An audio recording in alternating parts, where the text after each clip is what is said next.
Today is Thursday, January 14, 2021. Coming up, a Roland Martin Unfiltered. FBI Director Christopher Wray says they have identified 200 people who stormed the Capitol. 100 have already been arrested, including the white man in the Confederate flag. Also, now that Trump has been officially impeached twice, what is next? What will the Senate do?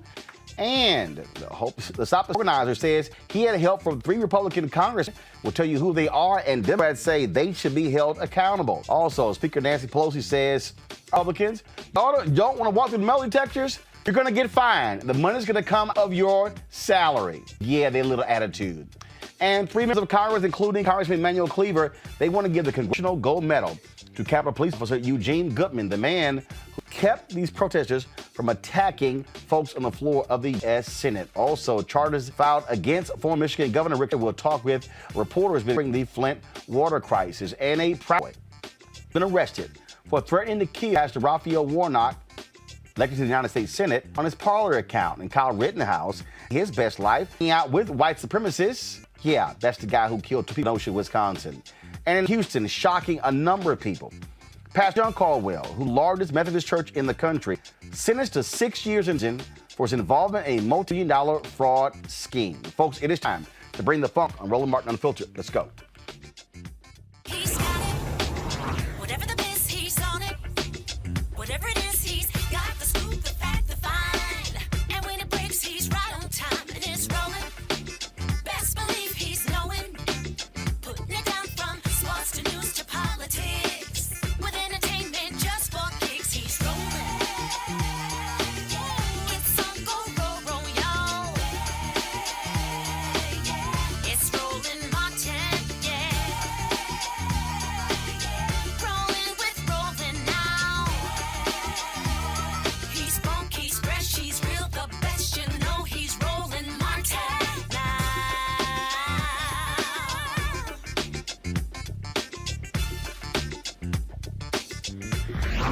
Martin.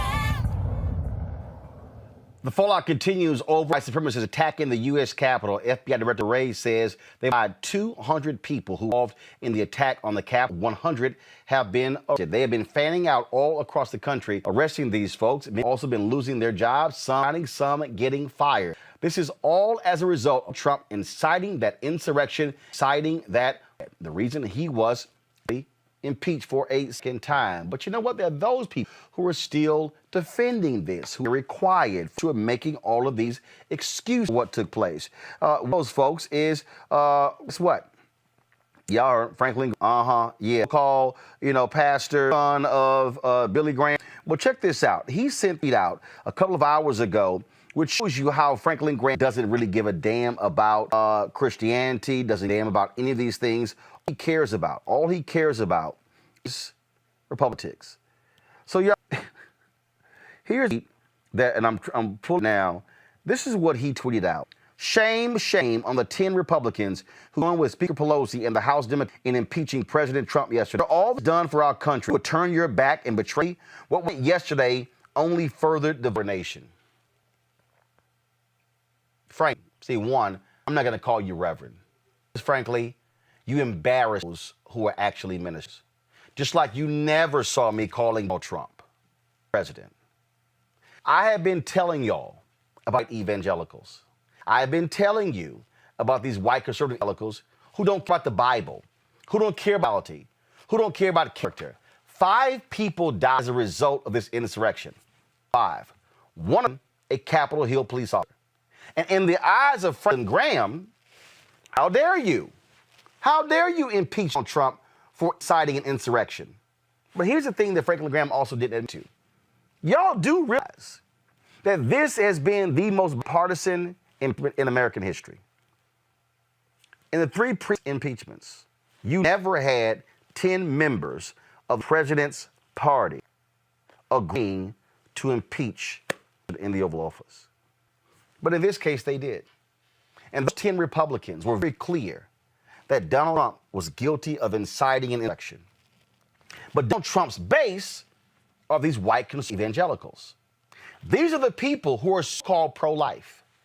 The people who claim Jesus, but they won't call out what actually happened. They won't call it What it is, they won't hold the person accountable who actually did it. I read for you the statement released by the head ethics group for the Southern Baptist Committee.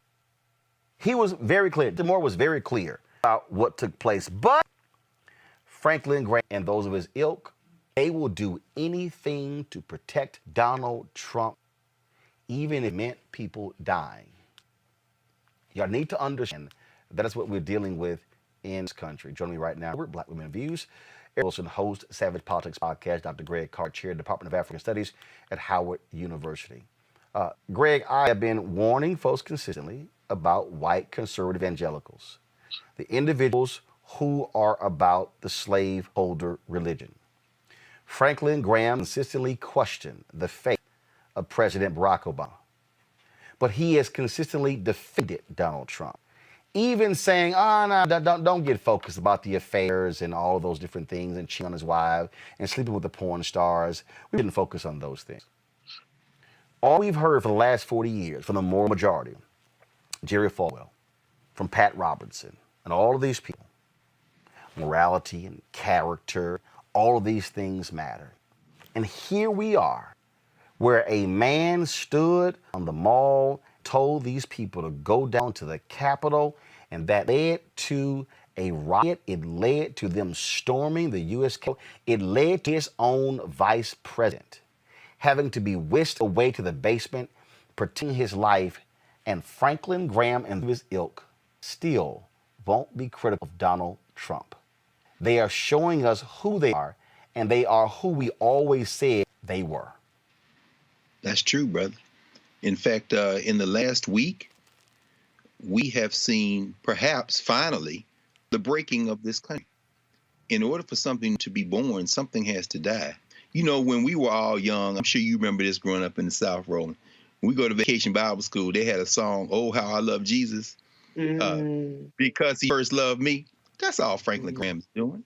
This is transactional religion. He loves Jesus as long as the Jesus he loves can be the one he made up to love him. Their Jesus is a bomb-dropping, Muslim-killing, bleached, blonde, white, blue-eyed, kill everything moving. And so he's being true to his religion.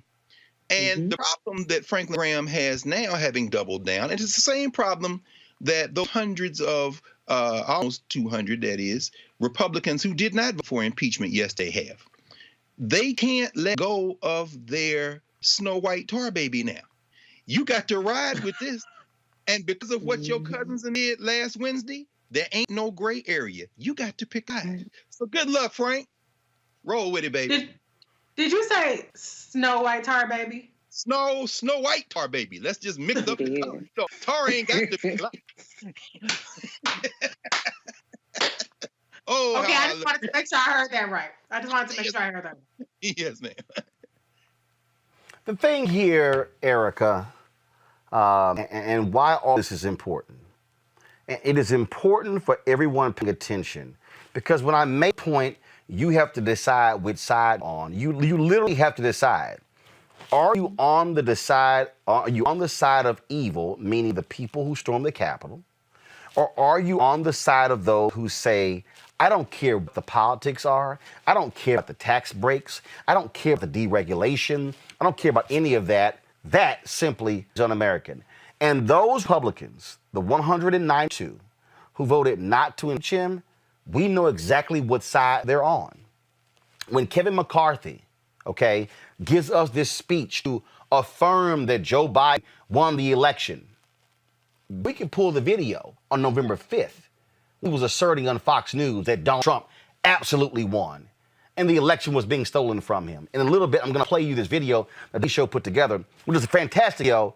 And frankly, the Daily Show put a video what mainstream media put together, showing you all of the people who contributed to the insurrection and only two sides. And if anybody is waffling, we know what side you're on. You are on the side of the insurrectionists. You are on the side of the people who committed a treasonous act. You're on the side of people who want to continue to assert that Trump won because you desire to invalidate black voters. Yeah. Erica? Oh, I thought you were going to play the video. Excuse me. But No, I I'll just play want to a little bit. Go ahead. Okay, but I just want to invoke this passage of scripture, these two, Matthew 7:22 through 23. Many say to me in that day, Lord, Lord, have we not prophesied in your name, cast demons in your name, done many wonders in your name? And then I will declare to them, I never knew you. Depart from me, you who practice lawlessness. Franklin Graham and company. I'm glad you made the distinction of white evangelicals, because what we've been talking about this program, for anybody that's been watching it for any amount of time, is that there is a Klansman that is leading a full regime, but also a cult of people that always known and grew up knowing that Black people were never granted full citizenship. And so this is what we saw January 6th get out on television across the globe, that there was ultimate denial, yet again, of Black full citizenship. When we look at, these people who continue to support Trump, the way that they've been treated in media, we're seeing now this turn go towards to understand the now people who are being described as having been radicalized. And what I think about just a few short years ago, when President Obama was leading the country, there was a demand that he say radical Islamic terrorists. And so now we have 192 Republicans that sit on the House side of Congress that will not admit to these radical white domestic terrorists, that people and those of us that live in DMV are bracing for yet another wave of terror coming on one of the biggest days in the globe. It's the inauguration of the first Black woman, a woman of South Asian descent, as Madam Vice President. But just like what happened in Georgia on a couple Tuesdays ago, it seems like it was years ago, that was invalidated the day after, we still have invalidations that are yet happening. And so I would say that, as we talk about Franklin and all of these other individuals that stood on faith, for people to understand what they had faith, they lay at the altar of Donald John Trump and company. They don't worship in spirit and truth as for those people who have a level of faith. Their worship has always been at the altar of white supremacy, power, and money. Stop. The thing here, Reese, that is quite interesting. You have these folks say, this is fair. It isn't fair to brand the 74 million voted for Donald Trump as racist or bigots or supporting white supremacy. But here's what we can say, that if you were one of the 74 million who voted for Donald, you ignored his racism. You ignored what happened on the border. You ignored them snatching children out of the arms of mothers and fathers and removing them and not keeping accurate record to return them to their mothers and fathers. When people said, this is not America, Black people said, yes, it is. Oh, yeah. Because we experienced it.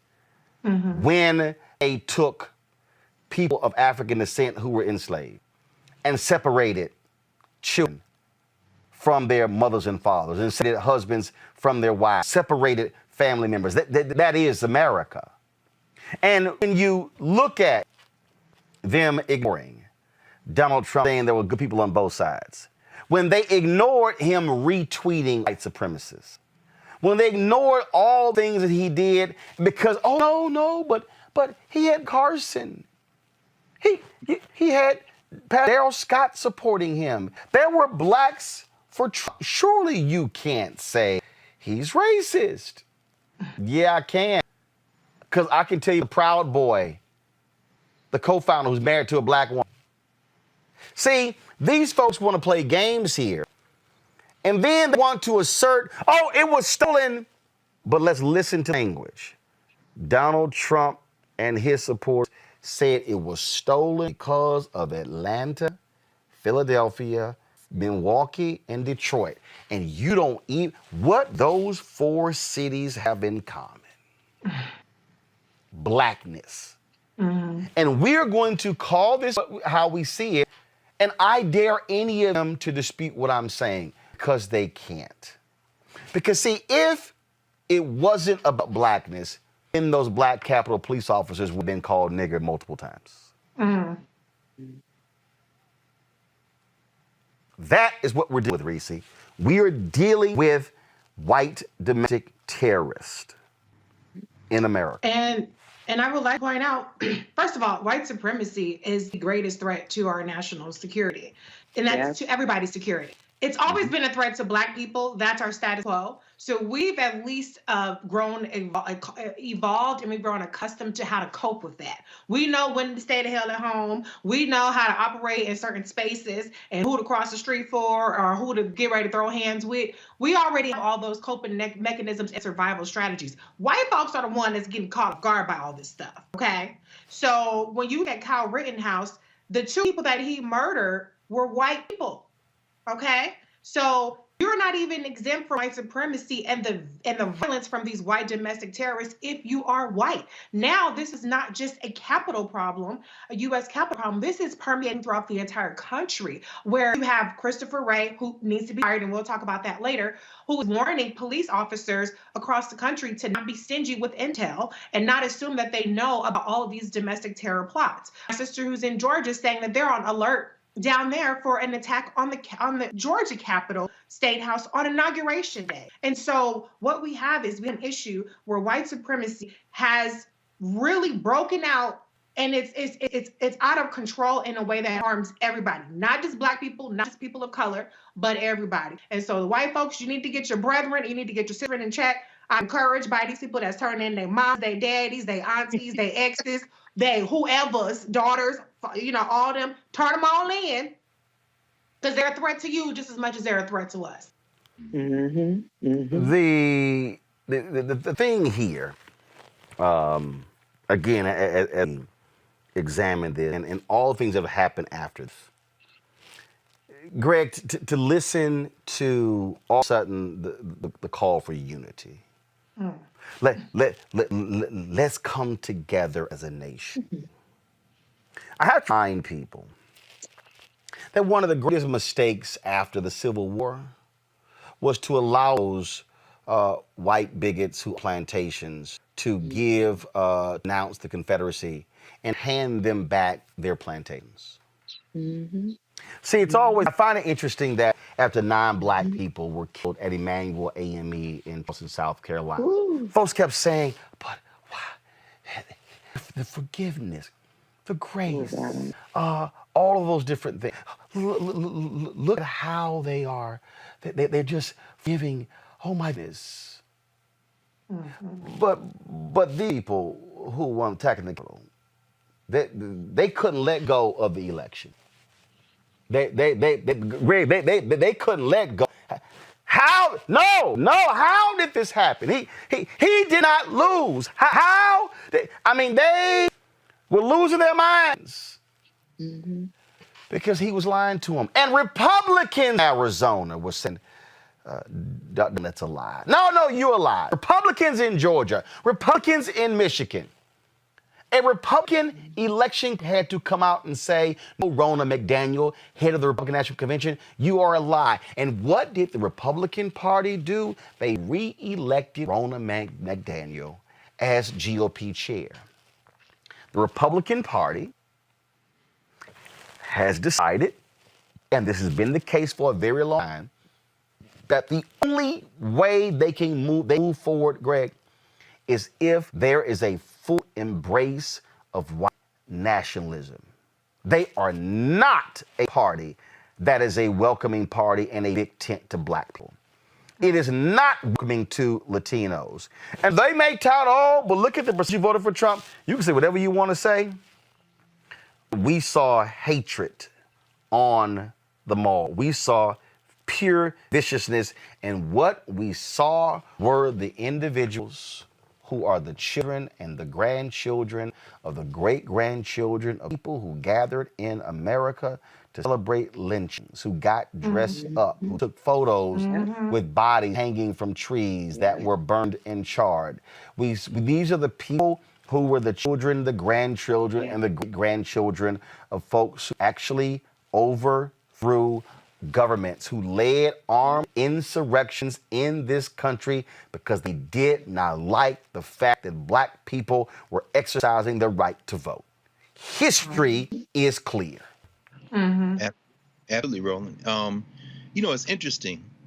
Uh, White America is terrified right now, and they should, because the white nationalists, the white project that this country was founded in, could very well crack this time. So they're trying to narrate. They got the presidential historians on, you know, when have we seen this before? And they're locating it, as you say, Reconstruction, Civil Rights Movement. But really, to look at this, you know, when you look at 1787 with the passage of the federal Constitution, the compromise made to keep enslavement there that led to the three compromises. You know, that's really what we're talking about. And then you fast forward to the 1850s when John C. Calhoun out of South Carolina, who leads South Carolina out of the Union shortly after that, is the one who puts in place the Senate filibuster rule to preserve the slaveholding interest. So it's really not even the Civil War and Reconstruction. It's the 1850s. And then you have an anti-slavery thrust, the abolitionists, who are more closely associated with the Whigs, but the Whig Party fractures and then implodes because you've also got the know-nothings who are heavily anti-immigrant, except they're against the Irish and the Italians in them, right? So the GOP is founded not so much as an anti-slavery party, but as a union party with business at the center, because they understand that if the South leaves at this point, it's going to be bad for the commercial enterprise known as the United States. Fast forward to that period you're talking about. Andrew Johnson, who gets impeached, is the one who forces the issue, because those Union generals in the South, Rufus Saxton and them in South Carolina, they're like, get us land to the Africans. But Johnson is a white supremacist. So he is able to rally those forces, but that triggers radical Reconstruction, which is that little period, not even of 10 years really, but about 4 or 5 years, when black people are in state legislatures who are doing this kind of thing. And what do we see?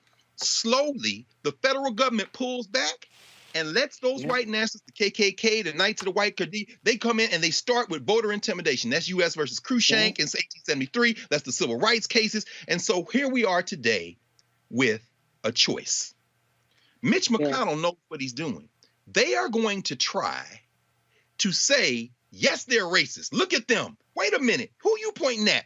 That hillbilly horde that was in the Capitol. Those are the racists. Nah, Chief. And the challenge for the Democrats now will be not reaching across the aisle, not healing. Joe Biden is supposed to announce something tonight, I guess almost $2 trillion plan. The challenge now is to take out these white nationalists like a tackling dummy, unless you should listen to Cori Bush on the floor yesterday for 30 seconds. She did more in 30 seconds than most of them have done their whole careers. If you don't take these white nationalists out today, not just the people who invaded the Capitol, but every last one of them, and not just Gosar, and not just Matt Gaetz and Jim Jordan, but every one of them, every one of them. If you don't do it now, we're going to turn on you too, because you chose them over everybody in the country. This thing could implode this time, because this ain't 1850, this ain't 1860, this ain't 1787. It might finally be at the point where you got to make a choice or it doesn't exist anymore. This is a Washington Post exclusive story. Go to my iPad, please. Dozens of people on FBI terrorist watch list came to D.C. the day of the Capitol riot. Now, watch this here. This is the second paragraph. First of all, it says, dozens of people on the were in Washington for events January 6th, a day that ended a crime rampage when a violent mob Capitol, people familiar with evidence in the FBI's investigation. Watch this. Majority of watch-listed individuals in Washington that are suspect supremacists whose past so alarmed and their names had been entered into the national screenings or TSD, a mass of names flagged as potential security. These people said larger from the note the government maintains to prevent terrorism suspects from those listed are not automatically barred for commercial spaces, and former officials said. That piece right there needs to cause anybody who's paying attention to realize what we are dealing with here. We're not dealing with just, everything is nice, wonderful, let's all get along. And here's this story here. BuzzFeed. At 28 off-duty law officers joined Trump in Washington, D.C. to call for the election to be overturned. A lot of these officers with him, cops said. Saying on this show for the very longest, my previous show on TV One, that according to the SPLC, the Public Law Center, they have talked about how white supremacists have been specifically infiltrating police departments and the military across the country.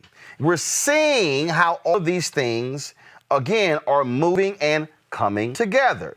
For the people, again, who don't want to understand how all of these things are connected, how all of these are connected. What's here? AP. A crackdown on misinformation and rhetoric on Facebook, Twitter, and other social platforms could some of President Donald Trump's supporters to donors of the internet where conspiracies run rampant. Okay, that's one of the AP stories. Watch this here. The FBI is tracking an extensive amount of concerning online chat, including calls for protest ahead of election.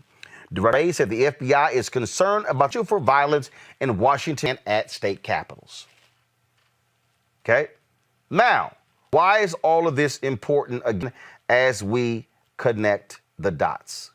This here, the number of National Guard troops being deployed in Washington to assist with security into inauguration has grown 21,000. That number could in law enforcement agencies view the ongoing threats. Erica, you serve in the military. There are more members of the military right now here in the nation's capital than who are in Afghanistan right now. Damn. I'm just thinking about how the whole Department of Homeland Security stood up in response to radical Islamic terrorists. And here we are with a report that had been around since October 2006, authored by FBI, saying that was heavily redacted, but outlining clearly that white supremacists, in fact, as you said, Roland, infiltrated the ranks of police and the military. And then to Reese's point around the should be fired director Chris Wray, the FBI has already said, and it is in the public square, that the number one national security threat for this country is white terrorism. But here's the problem, and we're talking through the social media platforms that have banned, thrown off people all the way too late. We have to think about who are the people that are the owners of those social media platforms. They're white men.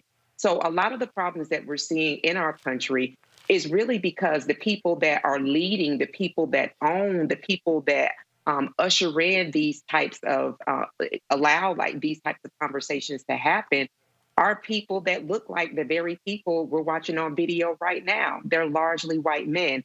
But I don't think that we can also leave out the co-laborers in this movement, which would be white women who are definitely architects and coddlers and supporter of white supremacy as well. This moment, I think that, in our community, these are issues that we've been seeing for a long time, which is why defund the police, abolish.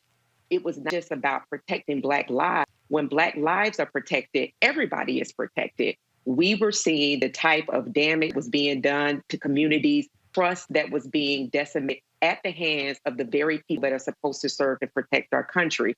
So now we're at an inflection point. And as Dakar has been saying and said against evening, where people have to make a decision. You either stand for evil or you stand for good. It's just as simple as that. And I think of what we're seeing, unfortunately, that there are excuses being enabling further this same community of people that will tear up and be king of ashes of this very country we all share and live. See, the thing, Reese, the people who live truly in denial in this country, and they live in denial, don't want to accept reality. We covered it on this show. And this I'm about to show here, this video was 2019, July 20, 2019, when the FBI director was on Capitol Hill talking about terrorism in this country. Now, if you out there, people are thinking, oh, my goodness, we're talking about moves attacking folks in the country. This is what Christopher Wray said. Listen. Our focus is on the violence. We, the FBI, don't investigate ideology, no matter how repugnant.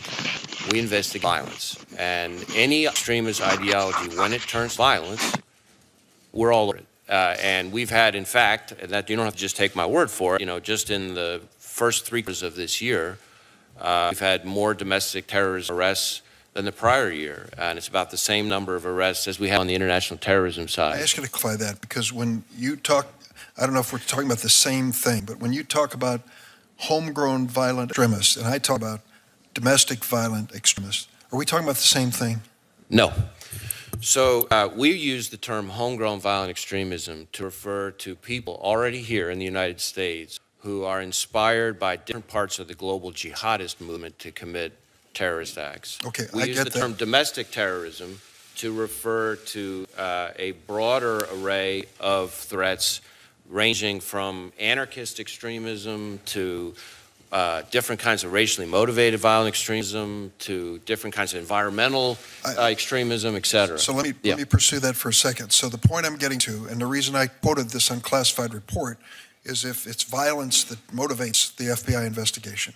We have here is a statement in this unclassified joint intelligence report that between 2000 and 2016, the white supremacists were responsible for more homicides than any other domestic extremism movement.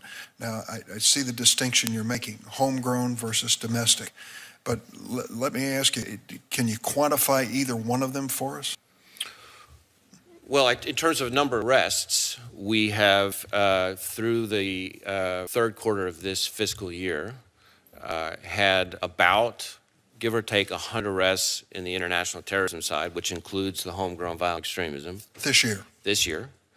But we've also had just about the same number, again, don't quote me to the exact digit, on the domestic terrorism side. And I will say that a majority of the domestic terrorism cases that we investigated are motivated by some version of what you might call white supremacist violence, but it includes other things as well.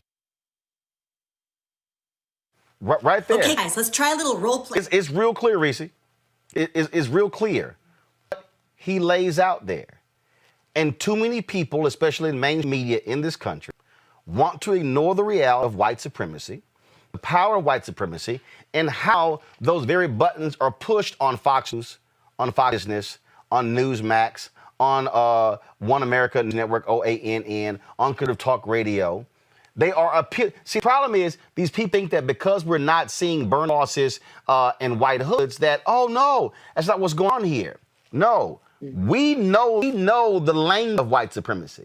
We know what it sounds like. We know the coded words and how it's being used and how they're all about trying to reach a group of people, younger people, largely white men, which I've been talking about, this notion of white minority resistance. That's what we're dealing with.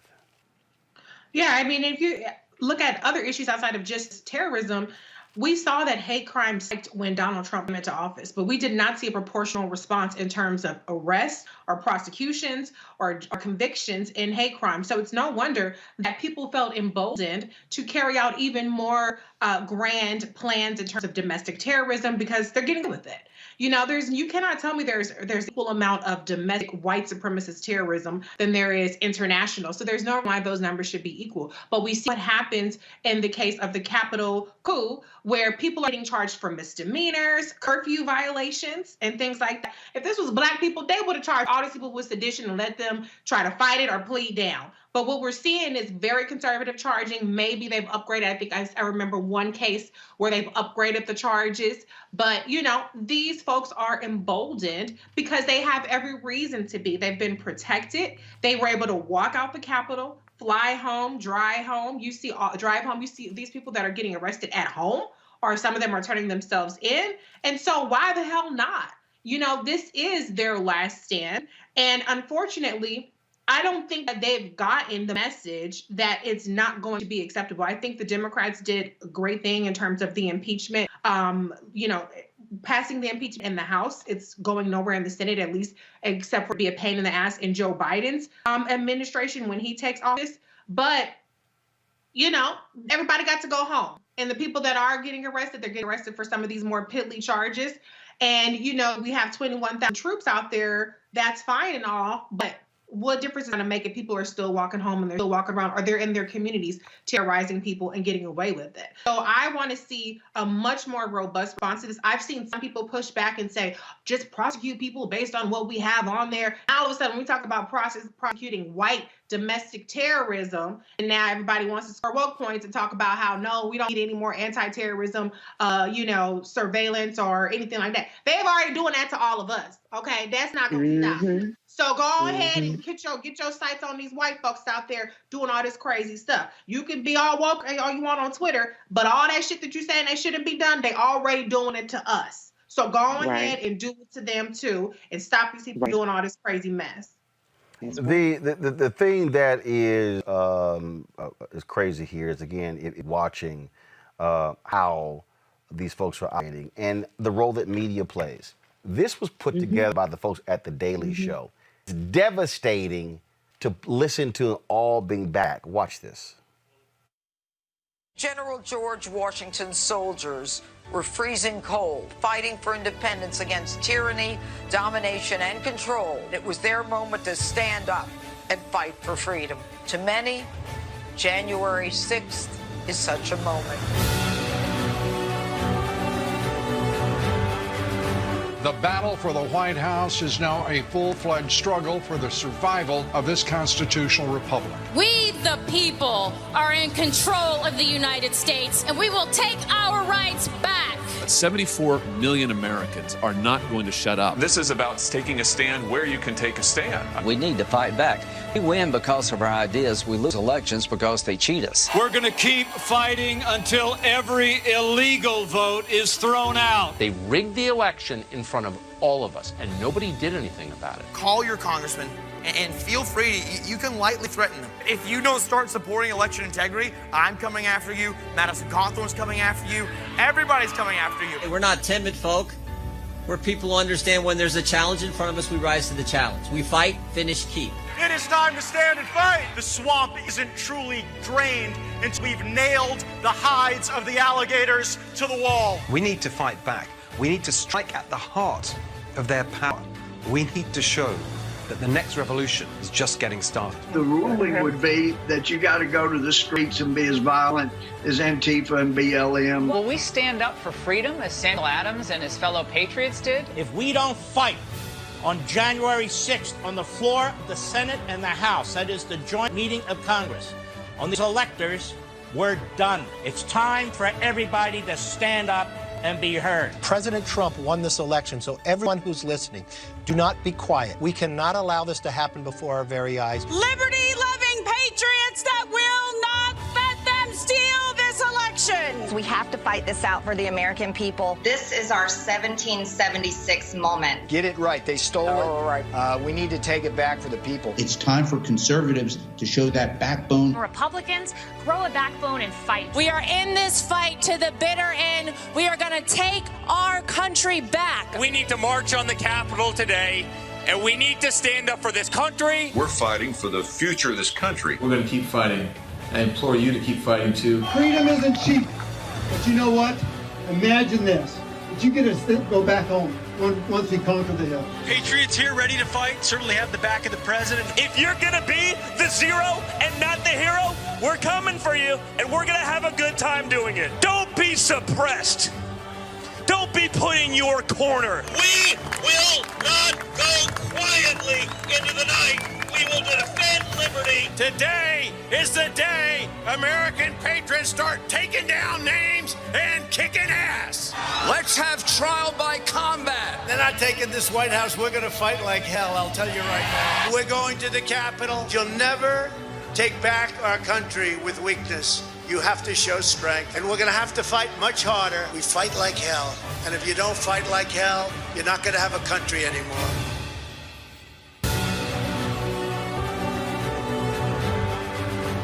This is the New York right here. Several more Cap fighters have been arrested, including who carried a Confederate flag. His name is T. Fried in Delaware.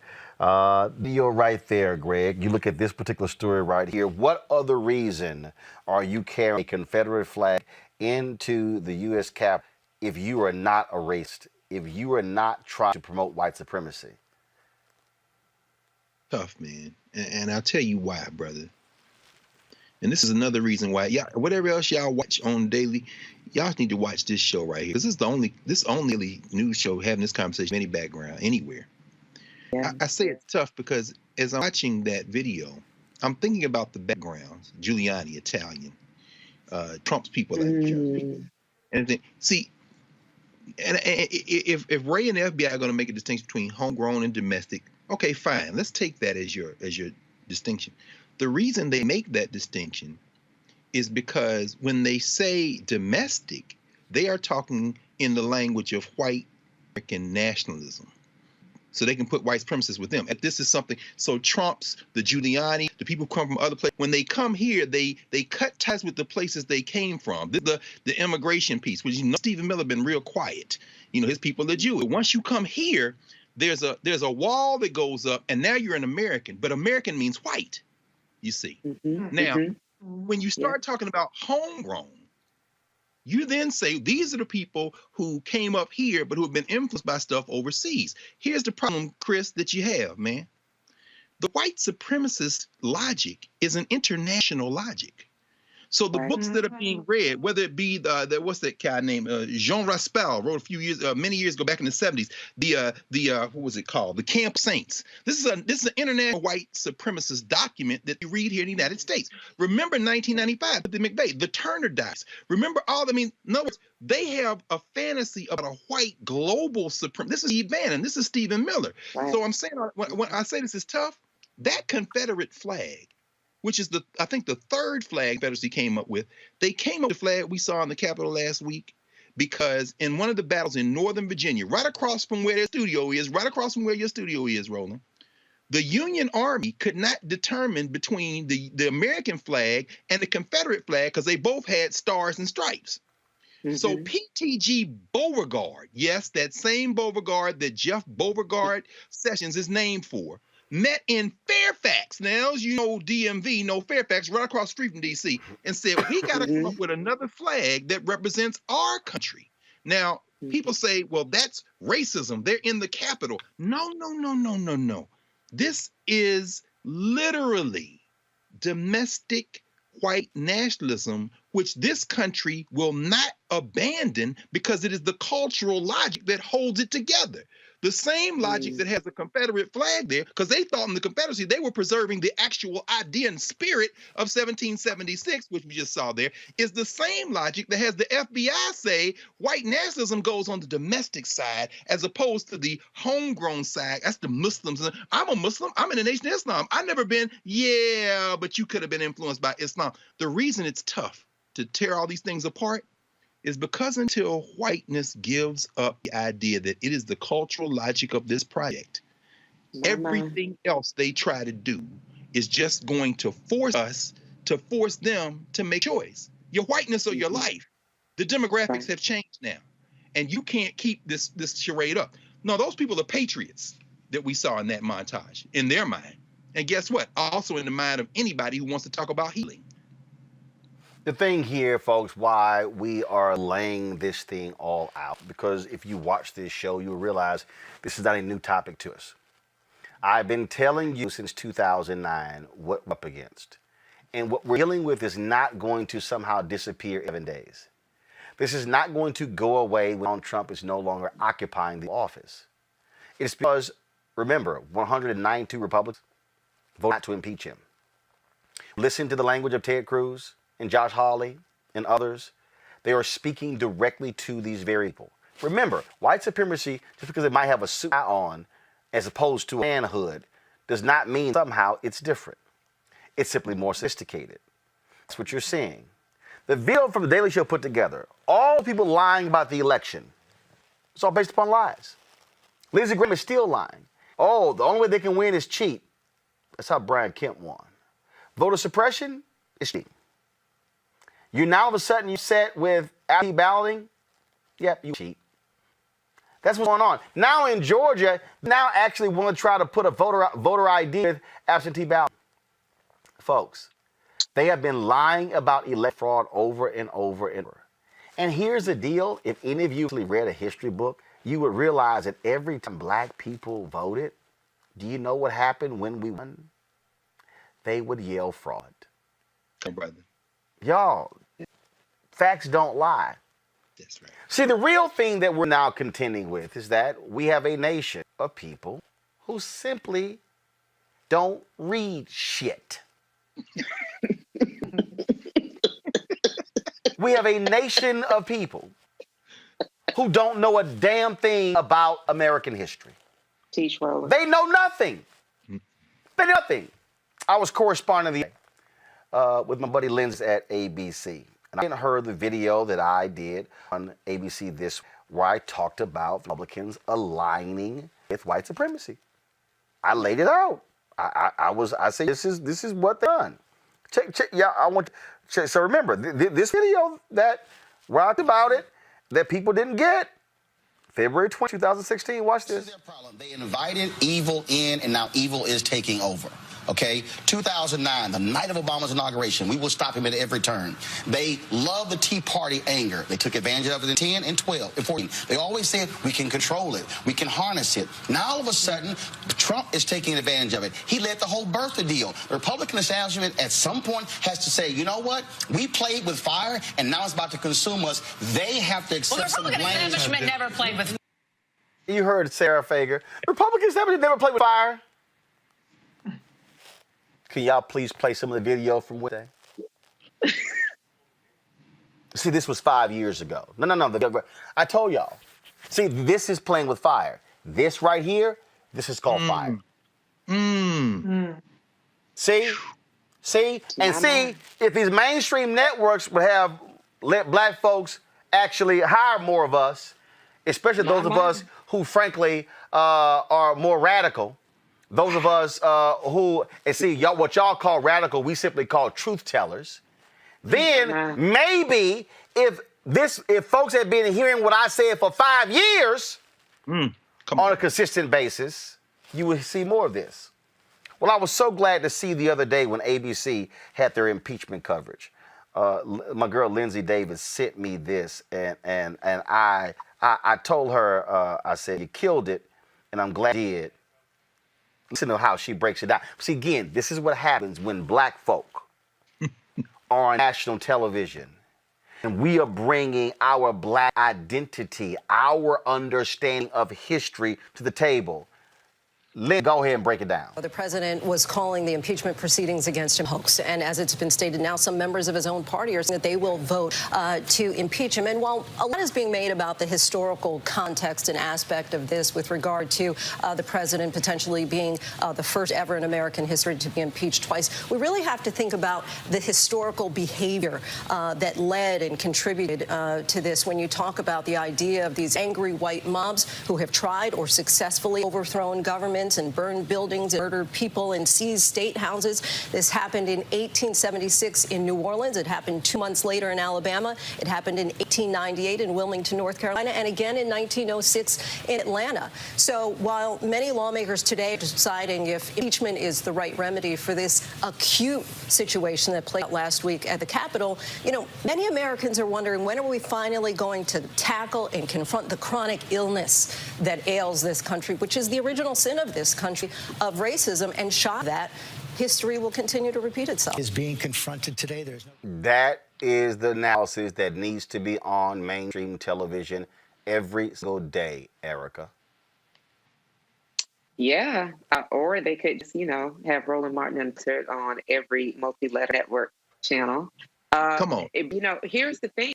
We know that is not going to happen. And as mainstream media continues to a rehab project on a media whore, Klansman, impeached person who stole 1,600 Black Matter Plaza. We're going to pretty much see less what we see here on Roland Martin, because there is going to be hurried move to really heal, unify, and frankly move forward. And these very same people, it's utterly disgusting to see some of the people out of this regime, folks that they have called the true believers, or some people have issued a resignation or just plainly stopped coming to work. We've paying their salaries here on daytime television programs, talking about the anxiety that they felt. And this insurrection was a step too far. Well, the damn thing was a step too far. The person that led this nation in a more of a downward spiral, same person that pushed birthocracy theory, which was to say that Barack Hussein Obama was not a legal citizen. And we've been making the same argument that that's really the indictment of culture, that they don't see Black folks as citizens. So, we could always hope that, but I'm kind of taking my feet down in the coverage that we see, listen to here on Roland Martin Unfiltered. And for all of us continue to push back through all of our platforms around what is going to be essentially a mobilization campaign. That's exactly what we're dealing with, folks. We're going to go to a break. We come back. We're going to talk about Flint, Michigan. We want to talk about, again, how they've been impacted by bad decisions. The Attorney General, they have indicted the former governor officials because of their just negligence in Flint. That is up next right here on Roland Martin Unfiltered. And because of us, we have strengthened the democracy. We're the real patriots. We have stood with our country. We've fought for our country. We've had people who have gone to war, who returned home with no housing, no jobs, but... It's in uniforms? Absolutely. But they stayed and they fought and they protested. And the civil rights movement taught us how to protest, how to stick with it. And whether it's the civil rights movement or organized labor who protest today, often they are rallying, they're marching, and they're fighting. And they're up against some of the biggest corporations in America about, decent pay and decent benefits. It is because of protest that we have been able to make America better. We are the patriots who say we believe in this country and we believe that it can be about justice and equality for everybody.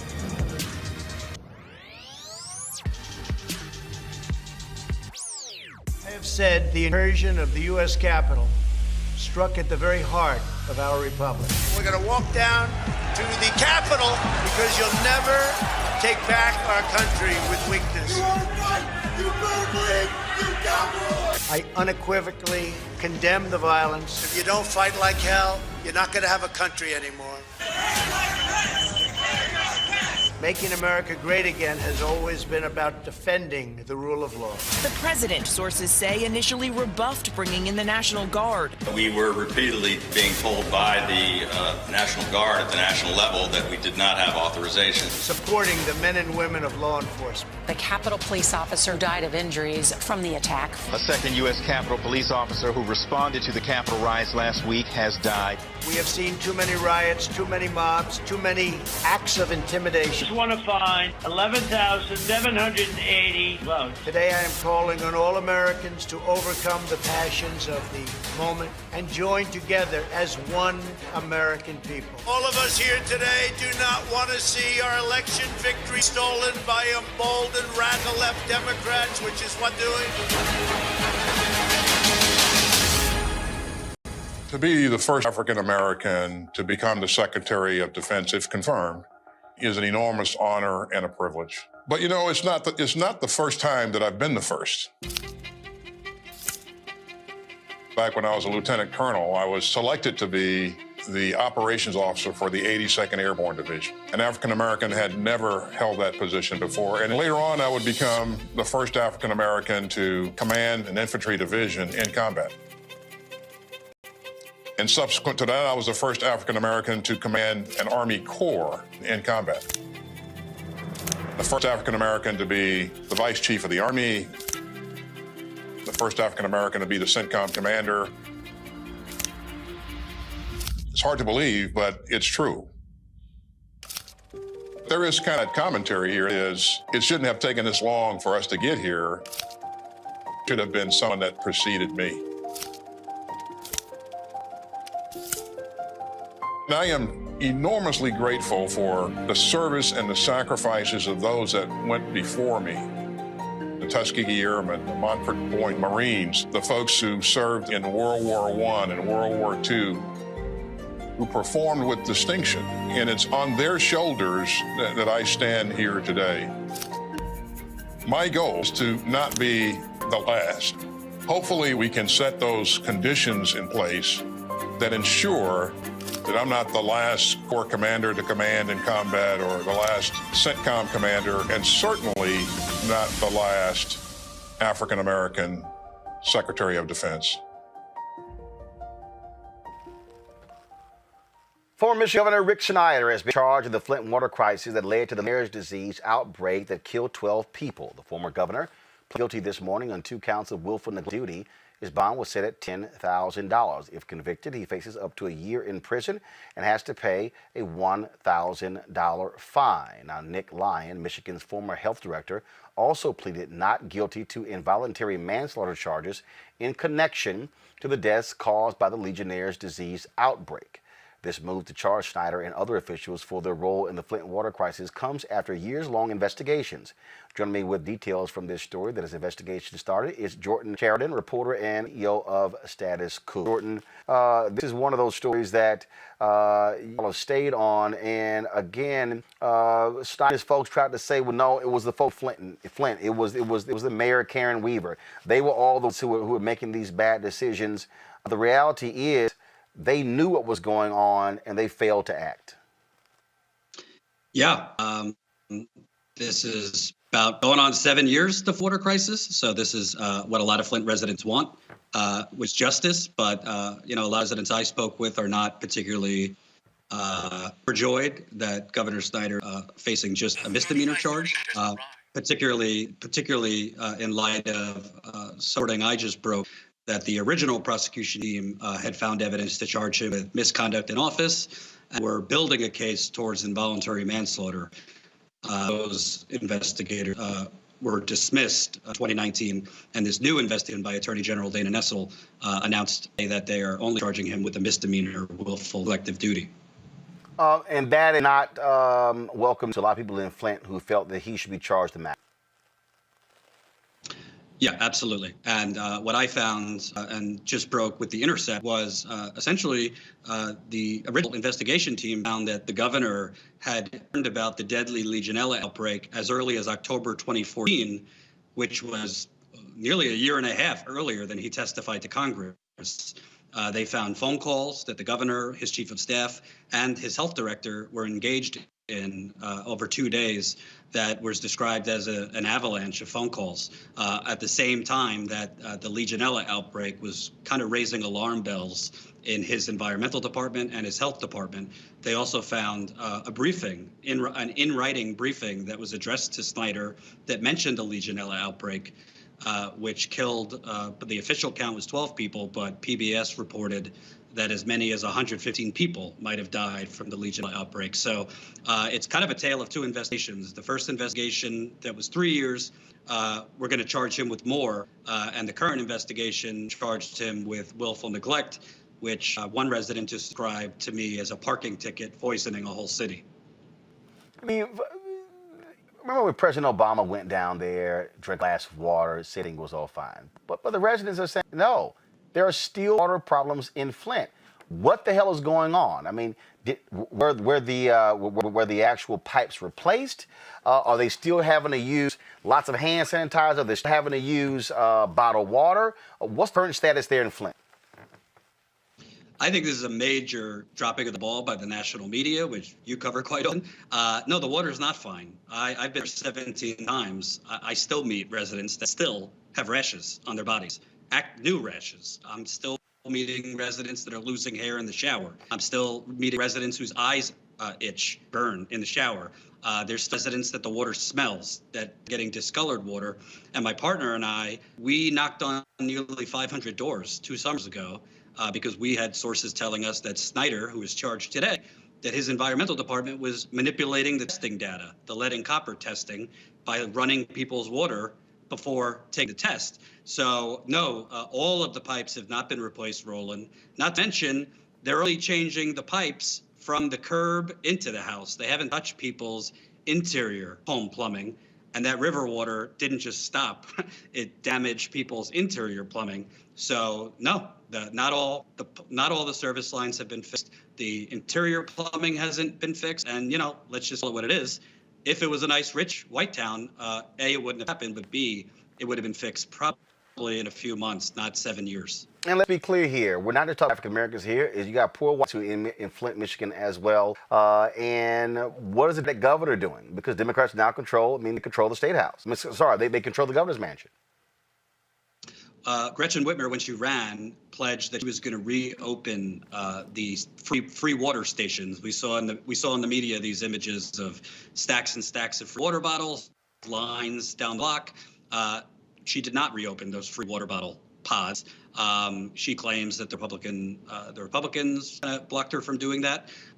Gretchen Whitmer, as far as I know, has not, as far as the residents tell me, has not done more for Flint. The former mayor, Karen Weaver, actually told me on the record that Gretchen Whitmer told her that there was Flint fatigue in the state legislature and she couldn't get more money for Flint. So, I mean, the residents were, COVID, people are losing their health care. Flint, maybe more than most communities, every age is susceptible to COVID, not just older people, because they have been poisoned and their immune system's compromised. But the bottom line is, at least 7 years later, no, the water pipes are not fixed. They do not have Medicare for all or any expanded health care. And the coronavirus has really disproportionately hurt Flint compared to other cities. Michigan. And Governor Whitmer, from what I could see, obviously she's had a lot on her plate, but the residents of Flint feel she has not kept her promises to them. All right, then, Jordan Sheridan, we certainly appreciate it. Thanks a bunch, and continue the investigation. Thank you. All right, thank you so very much. All right, let's talk about a couple of the stories that dealing with, and that is they want to actually award the Congressional Medal to Capitol Hill Police Officer Eugene Goodman. Remember, he was the officer who steered the rioters, steered the terrorists away from the floor of the U.S. Senate, and then he was able to divert their attention into the hands of the waiting hands of other officers as well. This is that video you see right here. Of course, he risked his life, going up against him. People like Rosa Parks and Neil Armstrong are among those who have received the Congressional Gold Medal. Congressman Emanuel Cleaver is one of the folks who was behind this effort. That, Reese, is something that I think, frankly, should happen. Again, when you see this video here, he knew what he was up against. All he had was he picked that baton up from the ground. And you see how many of them there were people who were saying, why didn't he shoot? He understood in a moment when he gets to the top of those stairs, you're going to see him do a peek over his shoulder. That literally was the entrance to the floor of the U.S. Senate. He pushes one of the guys and leads them away from that floor. And literally, those people would have attacked U.S. senators. You had folks like Congresswoman Alexandria Ocasio-Cortez, who said that she thought she was going to be killed. Congresswoman Ayanna Pressley, she said that the panic buttons in her office had been removed, and they're still trying to figure out how that happened. And so certainly great work from Eugene Goodman. Absolutely. I think he is indisputably a hero, and he deserves this honor. I think in addition to honoring him individually, I think it would be helpful if there was actually some sort of process in place where people actually listened to Black Capitol police officers, because there's been reports today about the fact that dozens of them raised red alarms about the kinds of, traitors amongst their ranks and things of that nature. So I think that it's always a wonderful thing when people are recognized for their heroism, particularly Black people. But let's also listen to them. Let's also take their concerns seriously. Let's also reform the system, and let's look at it from every angle. Let's pat ourselves on the back for giving somebody a medal when you're still putting them in harm and you're not doing anything about the conditions that created this situation in the first place. Absolutely. Now, an organizer of last week's insurrection says he helped from 3 Republican congressmen. Alexander claimed in a now-deleted video, Andy Biggs, a co-star of Arizona, and Mo Brooks helped him plan the protest, the attack on the Capitol. The intention was to put pressure on lawmakers decided to overturn it in favor of Donald Trump. Alexander, organizer behind the Stop the Student, who says that he's in hiding because, Erica, he's concerned safety. Oh. Good. There There are members of Congress, and you have Congresswoman Johanna Hayes week. And one thing that struck me and that broke my heart is that she mentioned she had her son with her at the time of that insurrection. So they endangered the lives not of members of Congress and their families, as well as people that work. And unfortunately, the maintenance crew was largely Black that had to clean up white shit once again. When I think about Officer Goodman, that photograph that has been circulated around and other places, it really pains me, because for me, it is really a pictorial of what Black folks are constantly having. Donning the uniform of effectively a campaign to defund and about police, not because, this is his brother's job, but because the history, the slave patrol history, law enforcement comes out of to continue to make Black folks know that they have full citizenship in this country, that he had his hand. And so we're always fighting back the forces of not now microaggressions, but just plain aggressions against Black and African Americans. When he had his hand on his weapon, we always have to be able to switch code. Reference that earlier in the show. We always kind of know how to move and maneuver through different situations. And then look, stance that he took with his feet. It just makes me about how we have to have our feet firmly planted on this soil, another place to give us some level of spiritual strength. And so this is the day of the Georgia election where Black voters turned out an incredible number to make sure that there was power in it on behalf of Democrats. You then have the second largest group of folks within the Democratic Party, that's Black men, who brought in the win victory for this income administration. And what Black folks are always having to do, we're always have to wrestle between so many worlds. So I just advise people, you have a legislative alert, HR 305, if that 192 of folks that represent other people in Congress, to see if that is going to move forward, and that we, this good man, interesting, his last name is, and who also served this country as domestic and foreign terrorist, in fact, be awarded that most important medal. Speaker Nancy Pelosi, she announced yesterday that running on January 21st, the House will vote on a rule that mandates fines for members who pass metal detectors when entering the House chamber. Fine for the first offense, $5,000, and the second, $1,000. Fines will be deducted from their salaries. Of course, House Republicans say it's a violation of their Second Amendment rights not to walk through detectors. Really, Greg? I mean, really? School children walk through metal detectors. That's exactly right, Roland. In the 2018, the Stop School Violence Act, many of those same hillbillies that say they don't want to walk through metal detectors voted to send money to the states to put up metal detectors. And as someone who worked for, at the time, the fifth largest school district in the country, in Philadelphia, I'll never forget, brother. We used to have citywide meetings of high school students, and we had our free school meetings, and the metal detectors weren't even in all the schools. In fact, the young people in North Philly and West Philly, Black and brown people, South Philly, they said, we want these metal detectors out of school. And I'll never forget, it was a young Korean girl, girls' high school, one of, those that are considered the elite public schools in Philly. They didn't have metal detectors. And she said, I want a detector in our building.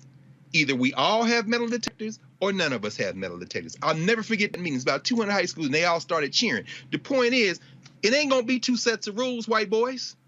If we're going to walk through metal detectors, you're going to walk through metal detectors. And you know the reason you got to put them down there? Because your mom and them and your sister and them and your cousin and them came down there hunting. So, yeah, I'm with you. I mean, it's almost like out of Hollywood. This man is named Goodman. The first medal they gave out, the Congressional Gold Medal, was to Roberto Clemente in 1973. But since then, Rosa Parks has gotten them. The 4 little girls in Birmingham got them posthumously. The Little Rock Nine. It seems like every time we have to martyr ourselves, you want to lay a gold around our neck. Y'all listen to Reese. Listen to them. I'm sure he'll take the medal.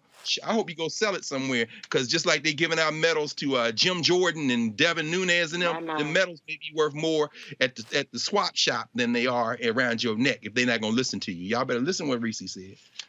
Man, this is a thing here, Reese, that I find very interesting. To literally watch grown-ass Republicans get upset. Oh, my God, we got to go through a detector. And, yeah, guess what? Democrats, you control, fine their ass, right? That's right. Got out of their checks. Y'all don't want to walk through, fine. Every time you don't want to walk, that'd be $10,000. Come on. I love it. And you know what? It's about down out there some consequences. I mean, I remember when Rashida Tlaib, for instance, when she said, we're going to get the motherfucker, she said something about Donald Trump, a couple days after being sworn in. And I mean, it was like wall-to-wall coverage of how ridiculous this was and how uncivil this was, things like that. And then you have people like Marjorie Taylor Greene and this Lauren Boebert and all these other psycho lunatic white supremacist women that literally just got there from the QAnon caucus, who have violated every rule, who have put people in danger. And where's all the outrage for that? The reason why these folks do not feel like they need to go through those metal detectors is because that's their folks. They feel a sense of protection. And the other people that don't, the white folks that are on that side, they know better. Okay, hold on, I don't trust you. I'm looking over my shoulder. Ayanna Pressley said it, but if I have to choose between being in here with these, I don't remember the exact words, but basically with these crazy ass white folks in Congress, or take my chances with the violent people out there, then like I said, we're going to have to throw hands. I'm going to have to take my chances because you have to look over your shoulder. So I don't understand how these people can even function, okay? I don't understand you can function knowing that your crazy-ass coworker has a gun. I wouldn't want to, if you got guns at my office, I'm not going into that office. You have to handle that situation. So it's about time that she does this. I don't know what these people have to do to be expelled. Why do you have an expulsion if you're not going to use it on somebody who is tweeting the location of the speaker, doing a terrorist attack on the Congress? What more does it take when you walk through metal detectors? You say, okay, fine, I'm going to walk around them. I'll just walk through them. Get these people the hell out. They just got there. Get them the hell on out. And that's where you have to, Dr. Carr says it all the time, Erica says it all the time, everybody says it.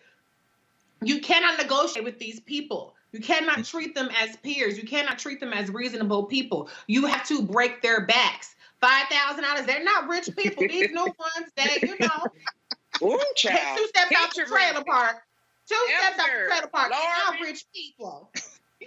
So maybe money, because violence doesn't work. So maybe money will work. But if that don't work, get them the hell on out of here. I don't know how much more they have to give for these people to do something about these lunatics, because they're not there to be productive. They're there to be chaos agents and insider agents, giving people tours and letting them all in. And they got their weapons. All they got to do is take their weapon off and leave it in a certain, corridor and be like, okay, this is where you get it. I wouldn't trust you. I would not trust you. Absolutely. Roland, you remember when, what was that Kennedy that got and crashed his car, Capitol Hill, and the Capitol Police they took him in the car and took him home. It was Patrick, I forget which one, but I remember it was maybe around 2005, 2006, when Cynthia McKinney came into the Longworth building, the Capitol Police didn't have her pen on. They said, we don't know whether you in Congress or not, and laid hands on her. I just remember people saying, so when they want to Reese's point, if they treat who they think is their family very different. But they literally took Cynthia McKinney, an elected member of Congress, would not let her in the building and put their hands on this black woman. So I'm like, that's why they think they don't have to walk through metal detectors, because they are all part of the same gang.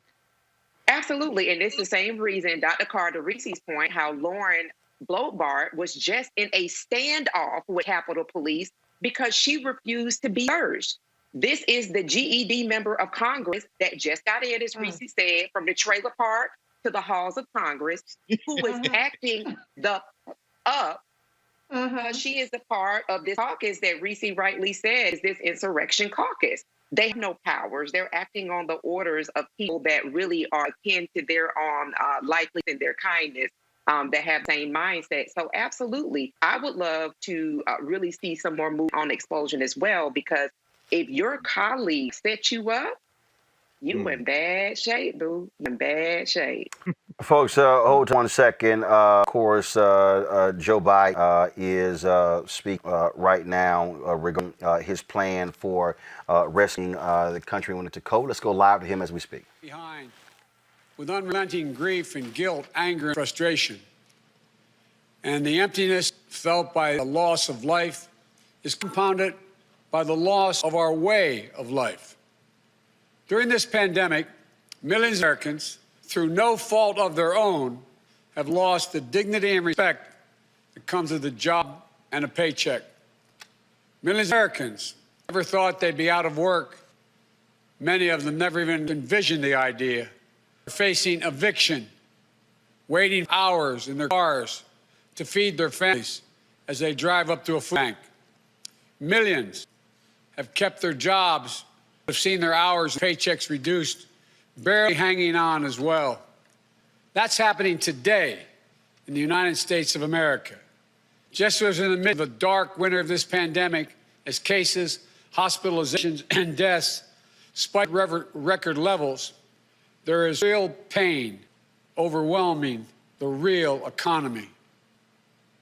One where people rely on paychecks, not investments, for their bills and meals and their children's needs. You won't see this pain if you score your scorecard as things are going on Wall Street. But you will see it very clearly if you examine what the twin crises of a pandemic and this sinking economy have laid bare. the growing divide between those few people at the very top who are doing quite well in this economy and the rest of America.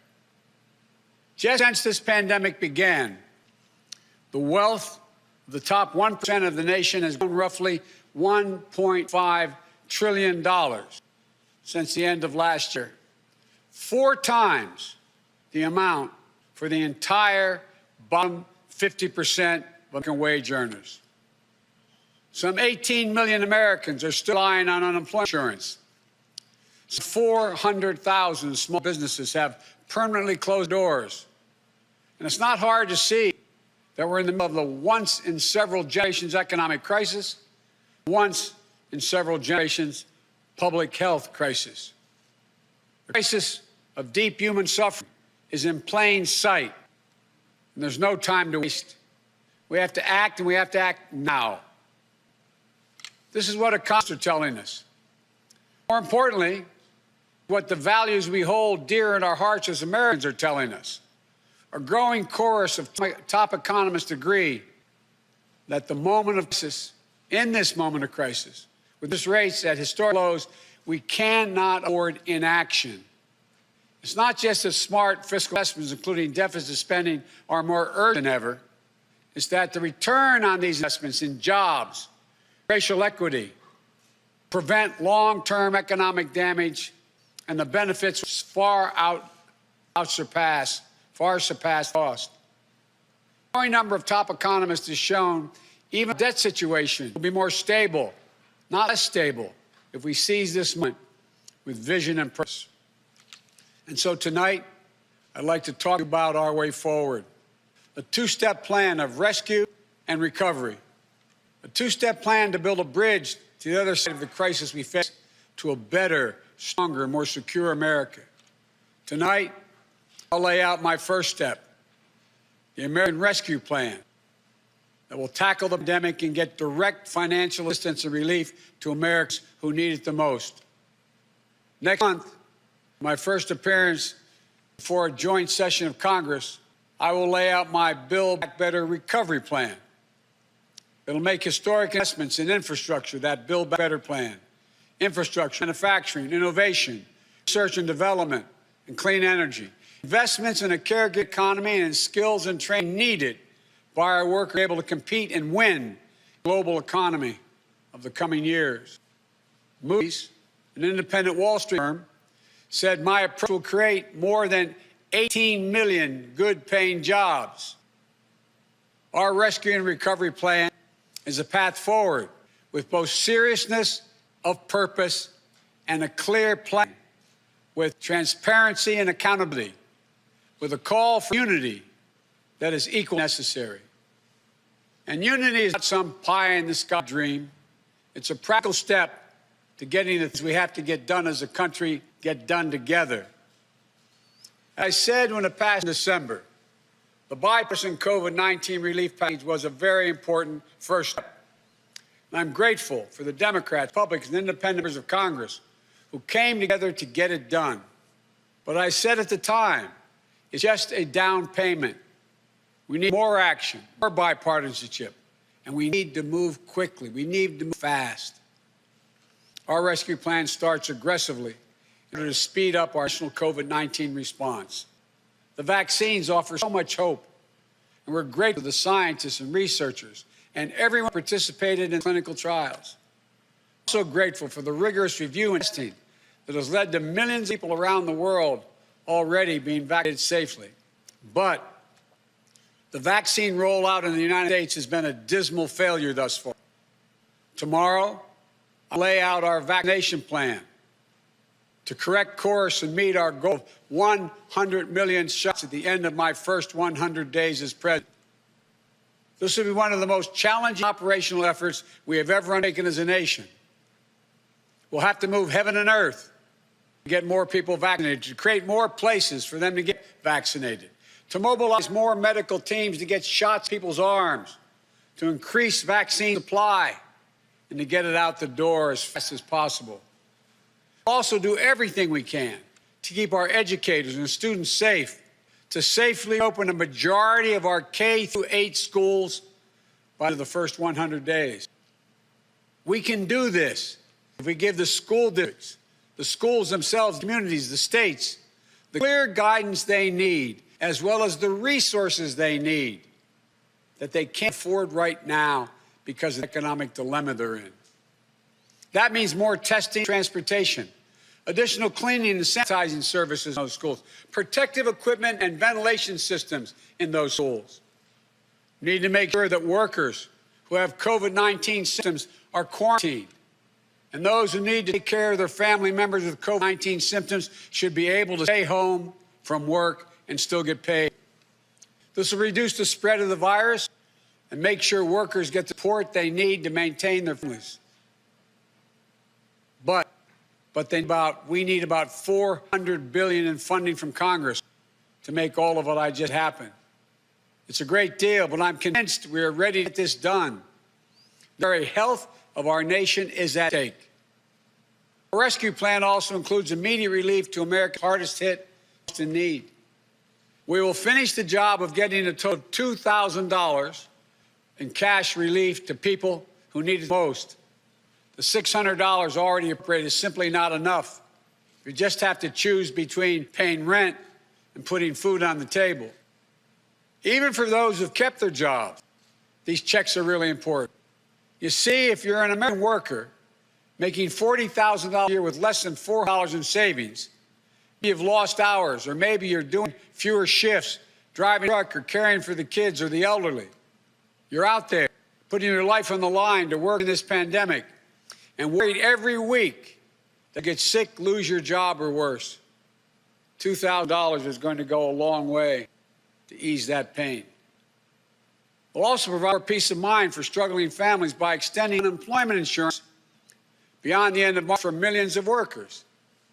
That means that 18 million Americans currently relying on unemployment benefits while they look for work can count on checks continuing to be there. Plus, there will be a $400 per week supplement so people can ends meet. This gets money quickly into the pockets of millions of Americans who will spend it immediately on food and rent and other basic needs. As the economists tell us, that helps the whole economy grow. We'll all tackle the growing hunger crisis in America. As I speak, and the Vice President-elect has spoken to this many times, 1 in 7 households in America, more than 1 in 5 Black and Latino households in America, report they don't have enough food to eat. This includes 30 million adults and as many as 12 million children. It's wrong. It's tragic, necessary. It's unacceptable. So we're going to extend emergency nutritional assistance for 43 million children and their families enrolled in the SNAP program through the rest of this year. We'll help hard-hit restaurants prepare meals for the hungry, provide food for the families who need it. We will invest $3 billion making sure mothers and their young children have nutrition they need. This will not only meet our moral obligation we have to one another, but it will also spur our economic growth, get restaurants and workers back on the job. And as we work to keep people from going hungry, we also work to keep a roof over their heads, to stem the growing housing crisis, evictions that are looming.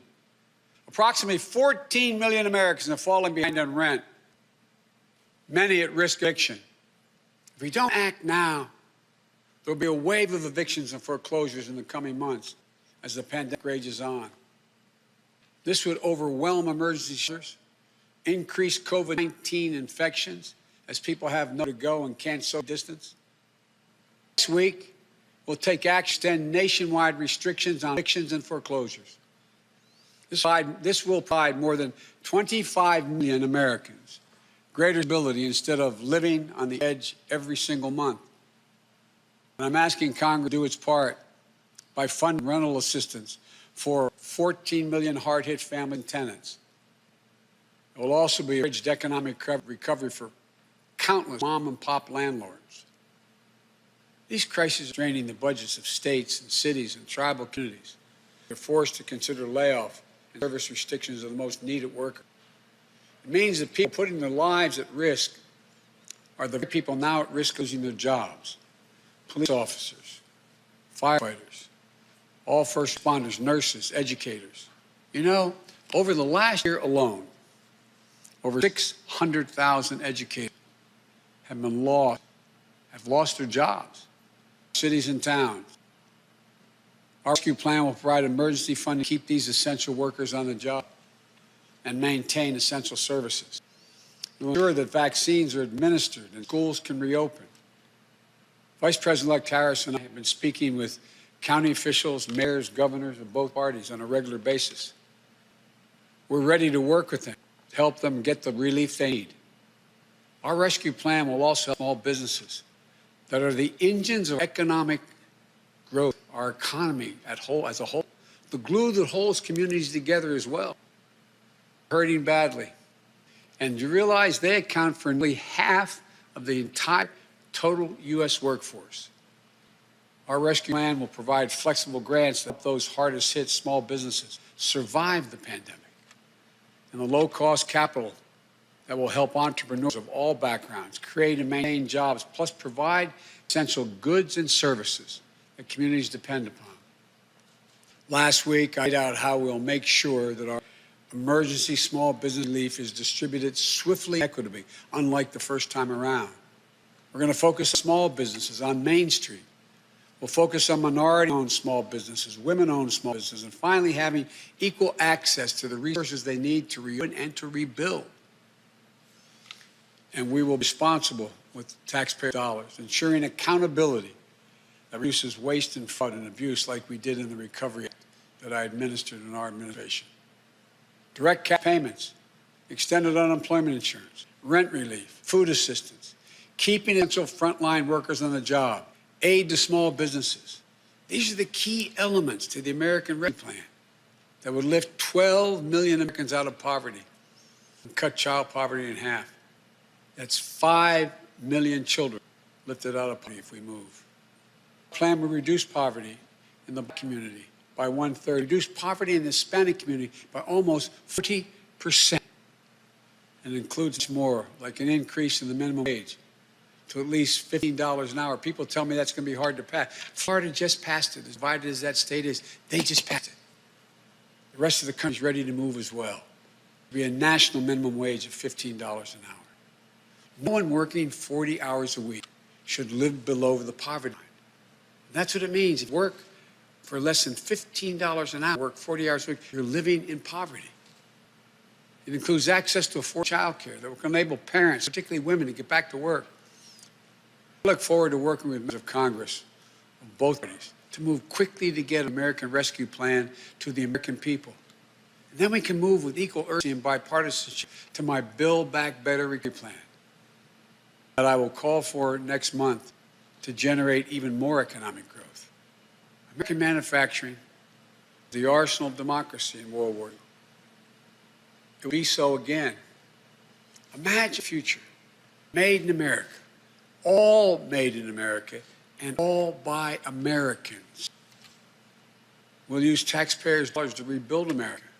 We'll buy American products, supporting millions of American manufacturing jobs, enhancing our competitive strength in an increasing competitive world. Imagine historic investments in research and development to sharpen America's innovative edge in markets where global leadership is up for grabs. Markets like the battery technology, artificial intelligence, biotechnology, clean energy. Imagine confronting the climate crisis with American jobs and ingenuity leading the world. It's time to stop talking about infrastructure and to finally start building an infrastructure so we can be more competitive. Millions of good paying jobs that put Americans to work rebuilding our roads, our bridges, our ports, to make them more climate resilient, to make them faster, cheaper, cleaner, to transport American-made goods across our country and around the world. That's how we compete. Imagine millions of jobs in a caregiving economy to ease the financial burden of caring for young children and aged loved ones. Let's make sure our caregivers, mostly women, women of color, immigrants, have the same dignity that they deserve. So we do these bold, practical things now. You know, I know what I just described not come cheaply, but failure to do so will cost dearly. The consensus of leading economists is simply cannot afford not to do what I'm proposing. Independent, respected institutions from around the world, from the Federal Reserve to the International Monetary Fund, have underscored the urgency. Even Wall Street firms have reinforced the logic. If we invest now boldly, smartly, and with unwavering focus on American workers and families, we will strengthen our economy, reduce inequity, and put our nation's long-term finances on the most sustainable course. And we're making permanent investments, recurring investments. As I said in the campaign, we will pay for them by making sure that everyone pays their fair share, not punishing anybody.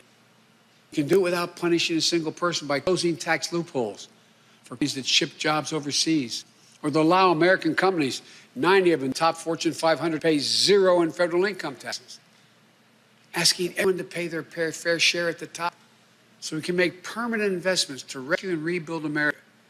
It's the right thing for our economy. It's the fair thing. It's the decent thing to do. We not only have an economic imperative to act, I believe we have a moral obligation. In this pandemic, in America, we cannot let people go hungry. We cannot let people get evicted. We cannot watch nurses, educators, and others lose their jobs. We so badly need them. We must act now and act decisively. My fellow Americans, the decisions we make next few weeks and months are going to determine whether we thrive in a way that benefits all Americans, or they stay stuck in a place where those at the top do great, while economic growth for most everyone else is just a specter sport, and where American prospects dim, not brighten. These investments will determine whether we reassert American leadership and outcompete our competitors in a global economy. We're better equipped to do this than any nation in the world. Or whether we watch them catch up and pass us by. Together, I know which path we'll choose. And that includes all Americans, so we can own the 21st century. But even with all of these bold steps, and they take time to get where we need to be, there will be stumbles. But I will always be honest with you about both the progress we're making and what setbacks we, and there will, and here's the deal, the more people we vaccinate, the faster we do it, the sooner we can save lives and put this pandemic behind us and get back to our lives and our loved ones. And the sooner we can rescue and rebuild the American economy, the biggest and most profitable engine in the world. I know it's been nearly a year that tested us beyond measure. For all of you who lost someone, my heart goes out to you. I know that feeling looking at an empty chair at the table. All of you who fought in hard times, I know you can never get back what you lost. But, as president, I know that every day matters and every person matters. From the very first, to the nearly 400,000 lost American souls and counting, to the millions of you just looking for a fighting chance in this economy, I promise you, we will not forget you. We understand what you're going through. We will never, ever give up. And we will come back. We'll come back together. Well, we didn't get into all this overnight. We won't get out of it overnight. And we can't do it separated and divide nation. The only way we can do it is to come together as fellow Americans, as neighbors, as the United States of America. And when we do, there's nothing beyond our capacity. I've said this many times. When America acts as one, there's never been a single thing we've been able to do, no matter how consequential the issue has been. Out of all the peril of this moment, I want you to know, I give you a word, I see the promise as well. We've seen clearly what we face now. I remain so optimistic in America. As optimistic as I've ever been. We have everything we need, but the will must be demonstrated. So come Wednesday, we begin a new chapter. The Vice President-elect and I will do our best to meet all the expectations you have for the country and the expectations we have for it. I'm confident. I am really confident. Together, we can get this done. come out better off than when we went in crisis. God bless you all. May God protect our troops.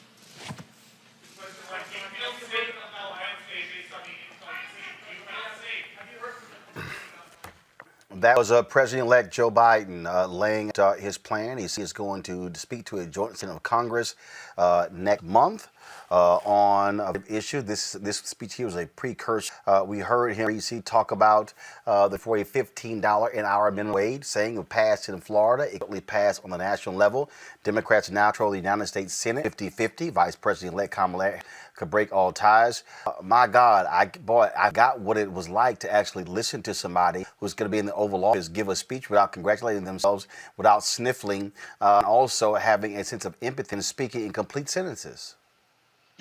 Absolutely. I think it was really important for him to give this speech. I understand that people probably want to hear more about condemning the insurrection and the attempted coup, but what the Biden-Harris administration has that's unprecedented is impeachment of the prior president over the start of their term. So they have to do something to take control of the narrative. They have to do something to really outline what their vision is that's not just about Trump. And, we're not going to be able to turn the page from Trump. Obviously, there has to be accountability for that, which Joe Biden and Kamala Harris have already been supportive of an impeachment trial that is not 100% of the Senate's business, but, at least give them half of their agenda. And so I think it was a very well detailed plan. I think one of the most important things he said was that essentially they're going to do this spending from the deficit. And I think so often where Democrats have negotiated against themselves, trying to get quote unquote bipartisan support, which usually means one at most vote from the Republicans. And, the Republicans have already tried to move the goalposts and talk about how you need to balance the budget and things like that. And so much of that kind of back and forth really plagued the Obama-Biden administration that I think that it's important that Biden is already laying out. We're not playing those games. We got to spend this money. We got to get this economy back. We got to get it working for everybody. And so that's an important message. I think there's going to be a lot of support for that. And he needs to use his incredible political capital to make sure that they keep the pressure on people like Joe Manchin, make sure they keep pressure on people like Connor Lamb and Abigail Spanberger, who are in this House, who are getting all these kudos right now, but make sure you keep that energy and unite with the Democrats when it's going to get something done. I think it was a great, detailed plan, and they have to really power forward with this economic message. And to that particular point that Reese made, Erica, Republicans all of a sudden are going to reclaim the whole fiscal conservatives, where they haven't given them about the deficit. It exploded over the last several years with Donald Trump there. Republicans have runaway spending. So, yeah, I'm not really trying to hear any of them all of a sudden talk about the nation's debt. Yeah, facepalm to any Republican trying it, because not far from your studios, Roland, there is a rolling calculation of that very deficit that you're speaking of.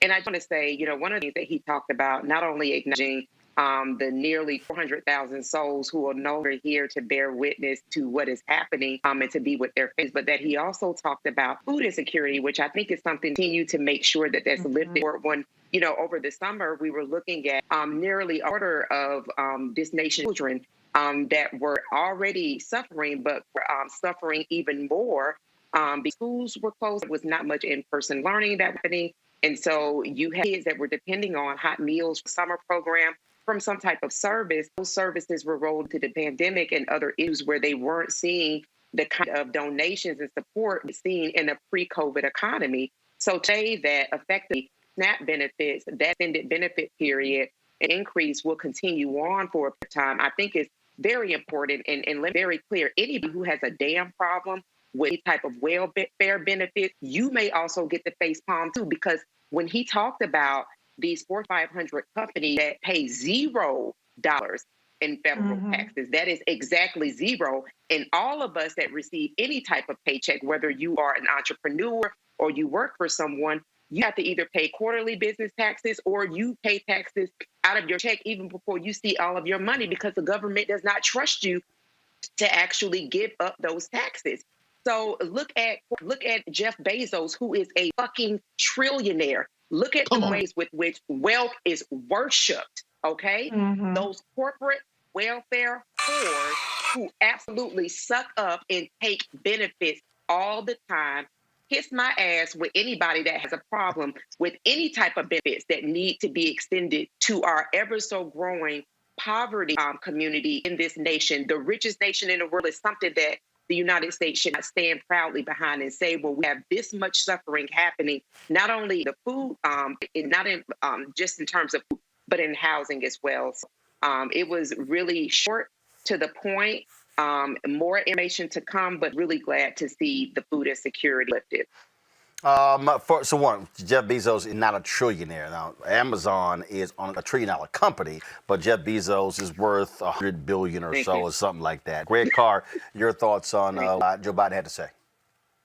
Reed told you, get out the way. Move, as Ludacris was, get out the way. Because, I mean, you know, it's interesting, though, because they're not going to blow up the filibuster immediately. However, they don't need to. They've got budget reconciliation. So, and it gives me great comfort to know that the incoming chair of the Senate Budget Committee going to be Bernie Sanders. It was very interesting as Eric that to that with sweet peace. That $1.9 trillion price tag is what? That's about roughly twice what the Obama-Biden bailout 2009 bill was. And 40% of that particular stimulus bill was tax cuts because they were trying to appeal to Republicans, and Republicans still didn't vote for it, although they requested dollars for those projects after it passed. That's right. That's exactly right, Roland, which lets us know that times have changed. This is bolder. It's very interesting, isn't it? That's exactly right. Now, you know, if they're going to go through, and I suspect they will go through budget reconciliation because the budget can't be filibustered. That means, of course, that the House side and the Senate side will then have to go to each of the separate committees that have the responsibility for managing the mandatory spending, the entitlement spending, which is why, as you heard Erica say, SNAP, that's very important. Medicare, Medicaid, Social Security benefits, the unemployment, make them come back to you. And then you just need a simple majority. Now, as Reese said, you got to keep the Spambergs and them online in the House, and you got to get Joe Manchin. So Biden has a very small window, and it seems to me that even though he didn't say anything about these terrorists, there might be a way to somehow commingle that narrative and almost put it like, if you don't give relief to the American people, so to speak, you stand with the domestic terrorists. Because guess what? Since you claim that one of the reasons they were down here is because they felt like their government wasn't helping them, then you pull maybe a FDR move and say, well, since these are your people, I'm sure you're going to make sure they can eat, right? I'm sure you're going to make sure they can stay in their apartment, right? You wouldn't do that, right? Since you want us to defend them, right? So if Joe wants to play that kind of heel move, go right ahead, brother. I'm sure the vice president won't stand in your way. But that was a pretty clear declarative statement this morning, this evening. Had a little bit of echoes of FDR in it. Let's see how far Joe can get it. Well, it was also important because the reality is we still are facing an economic calamity in this country. And then but that point about food insecurity was also important because the Donald Trump and his imps, or what they have is pretty blown off. They have destroyed the USDA when it came to how they were treating it. And the cost, the literal cost to feed them is extremely low. And I'm talking about the amount of fraud in the USDA is so small, but since Ronald Reagan, they made a deal out of all these people stealing money from. No, y'all, it's all BS. Trust me. If you want to talk about where the most money is wasted, not the USDA, go to the Pentagon. Right. If y'all want to talk about money being wasted, I guarantee you we could do a comparison between the Pentagon, which has the largest budget, and the USDA, which has the second or third largest budget. Just letting y'all know. Can I throw in one more point? I gotta shout out girl Kamala Harris, MVP, VP-elect. You see a lot of the priorities that she has fought for throughout this COVID crisis, specifically SNAP benefits. That's something that she was very much on the forefront of. The rental assistance, the small businesses. He did mention about the disproportionate impact to Black businesses. The $2,000, she had the monthly crisis and economic support act. So I think that being able to have VP Harris in the Senate, being the tie-breaking vote, also leveraging the relationships she just She hasn't even resigned yet. As a matter of fact, it's going to be really important. And then the one other thing I want to say is the messaging is so important.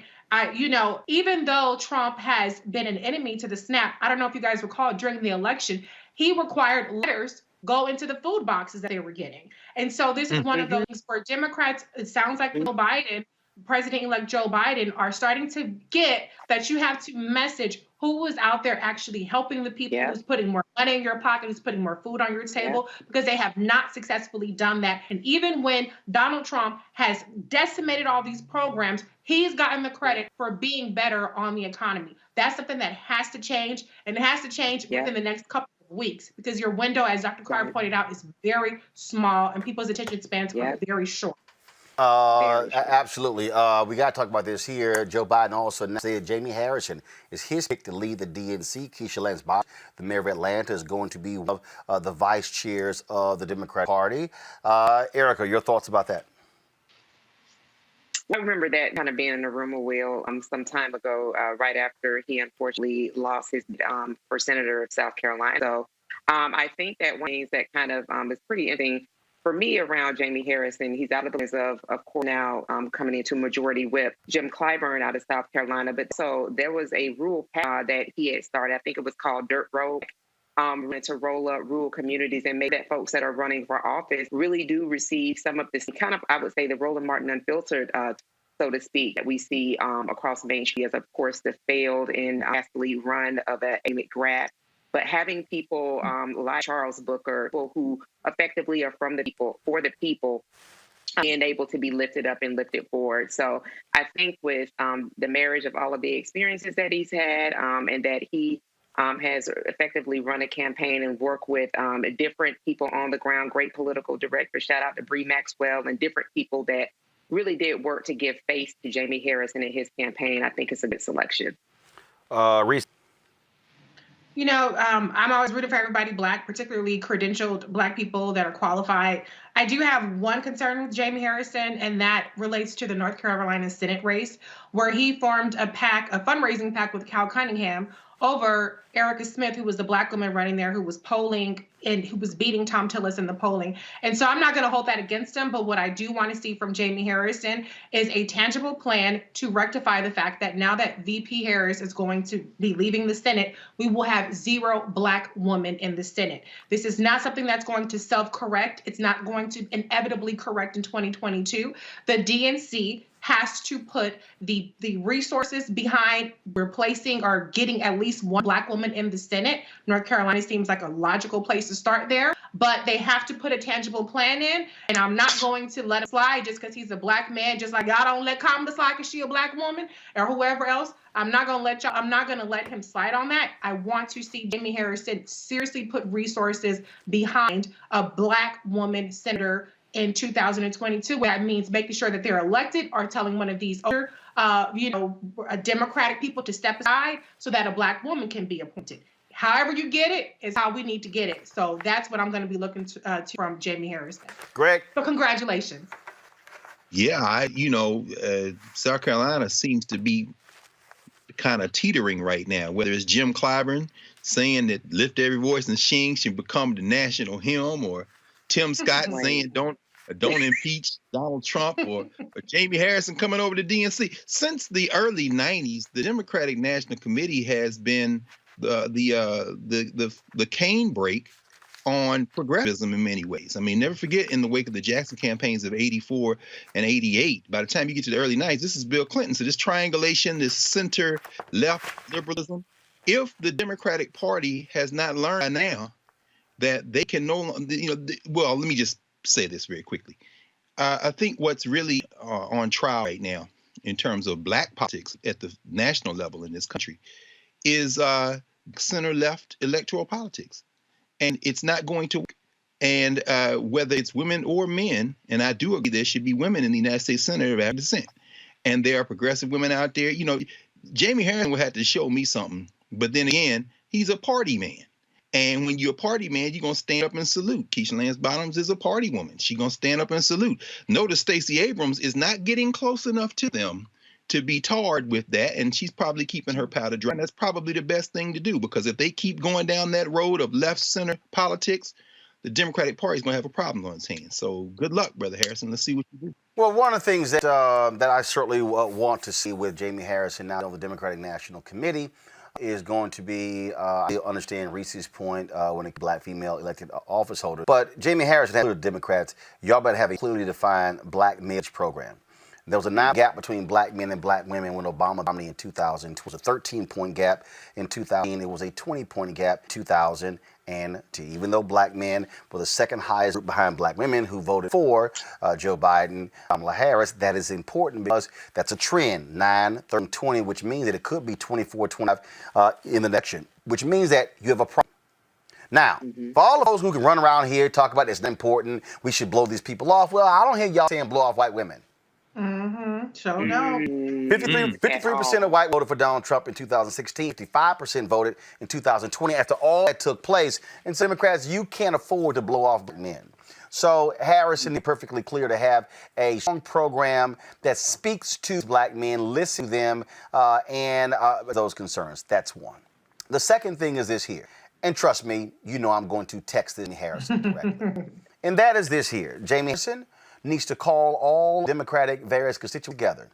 The DSCC, CCC, the Democratic Gov Association, and call together these various Democratic PACs and groups and make it perfectly clear you are too damn white. He needs to call them together and make it clear that when it comes to your when it comes to your of black media, when it comes to the put on the ground field operations, you are too white. I can tell you right now, without the third-party groups in Georgia, let me be clear, without the third-party groups in Georgia, Ossoff and Raphael Warnock do not win. In 2022, well, we were there. In 2022, understand, U.S. Senate seats in Pennsylvania and North Carolina, Wisconsin are going to be available. Rubio in Florida. Democrats, you can't win those 4 states unless you have a strong ground game targeting black people in Philadelphia and Pittsburgh and targeting black folk in Milwaukee and, of course, in Broward County, Miami-Dade County in Florida, as well as all around the state of Carolina. But the last point is this here, and that deals with money going to black media outlets. I'm not saying black targeted outlets. I'm not saying the Biden campaign had Complex and iHeart on their list in terms of targeting African Americans. Let me be clear. I understand black outreach. I understand black audiences. But since black media cannot go and build capacity, it's because we don't get those dollars. And see, and let me be real clear. Because did we receive Biden campaign money? Yes. Did we receive DSCC money? Yes. But was it enough? The answer is no. And we delivered. We know those who did not deliver. So, be clear, we're not going to be talking about waiting until 2022 to answer those questions. No. There has to be reckoning inside the Democratic Party. Because if you do not put money on the ground where the people are, you need to stop listening to those white media consultants who get paid media buys and understand you should be expanding the majority. And also remember, it is historic. The party in the White House loses seats in the midterm. Elect Joe Biden, Vice President-elect Kamala Harris, do not do what President Obama and Vice Biden did in 2010. Come on, brother. Because one of the reasons why you have a conservative Supreme Court, a 6-3 majority, is because Obama and Biden did not lock load and turn their people out in the 2010 midterm. The reason Republicans solidified their control over state legislatures, the reason they controlled 31 governor's mansions dates back to the T10 midterms. So Jamie Harrison, you have your work out for you. Trust me, if the party listen, hire, and spend on people, you are not going to have a Democratic majority House in the Senate in January of 2020. This down, it happens, don't say it. No one said it. All right, folks, that is it for us. Let me do this here. I got to read this here. zoom in on this for here. This smooth dressing alpha here sent me this here. Join our Bring the Funk fan club. Specifically said, read on Thursday. This is from Carl E. Jordan. Again, I really enjoy your show. I work at night, so I watch and listen to the replay while I'm driving. However, on some Thursdays, I wake up, watch you live. So I comment to you and my favorite panel, Dr. Carr, Reese, and Erica. All I can say is wow. You all are always on point, and you all compliment each other well. I love all your attitudes and knowledge. As I used to tell some of my Marines, I'll go to war and to battle with you all in a heartbeat, especially you, Miss Brass Knuckles Reese. LOL. So call me up when he says. So call me up when the mess hit the fan. Roland, here is $110.10 in support of your show to be a member of the Bring the Funk fan club. $50 for the first year, $50 for the second year equals 100 because you keep it 100. $10 because you and the Thursday panel, along with Robert Patillo on Wednesday panel, is a perfect 10. And 10 cents to prove to the naysayers that show is worth a dime. For a total of $110.10. Dr. Carr, please keep telling people to put money on this show. Roland, I hope to see you the next time you come to Georgia. Happy Founders Day to Alpha Phi Alpha. Now, he's not an alpha, but he damn sure dressed one. He said, I'm not an alpha. However, here's a picture of me honoring Dr. Martin Luther King Jr. and my brother and a couple of my friends who were alphas when I had to preach last year on your Founders Day. Lord, you can give this picture to my fly girl, Erica, and tell her this Marine wants to eat her fried salad. That is funny. God's blessing for your success. Minister Carl E. Jordan II. Y'all remember when Erica, when she left, y'all remember when we had Will Downing and Erica was talking about cooking salad. We ain't gonna never live that one down. I cannot live it down. People tweet at me like, Erica, this is cause for celebration with Georgia with it. I'm doing a fried salad. I'm so mad at you, Roland. So but salad is a great dish. Yeah, go ahead, zoom in, Henry. So Minister Carl E. Jordan II would like for me to send this to Erica, and on the back of the photo is his name, email, and his number. No! Hey, hold on. Let me cover this up. I'm not gonna put his email and phone number out there for public consumption. God. But you think I'm lying? Hold on. Let me do this here. Hold on now. Go ahead. No. Okay. Need your hank. Everybody. Go ahead. All I'm saying. God bless. Good night. Shoot your shot, real. Hey, go ahead. Look at clean. He ain't alpha, but he dressed like an alpha. Oh, suck it. I'm gonna drop this in the mail for you, Erica. Really, Roland? Y'all, I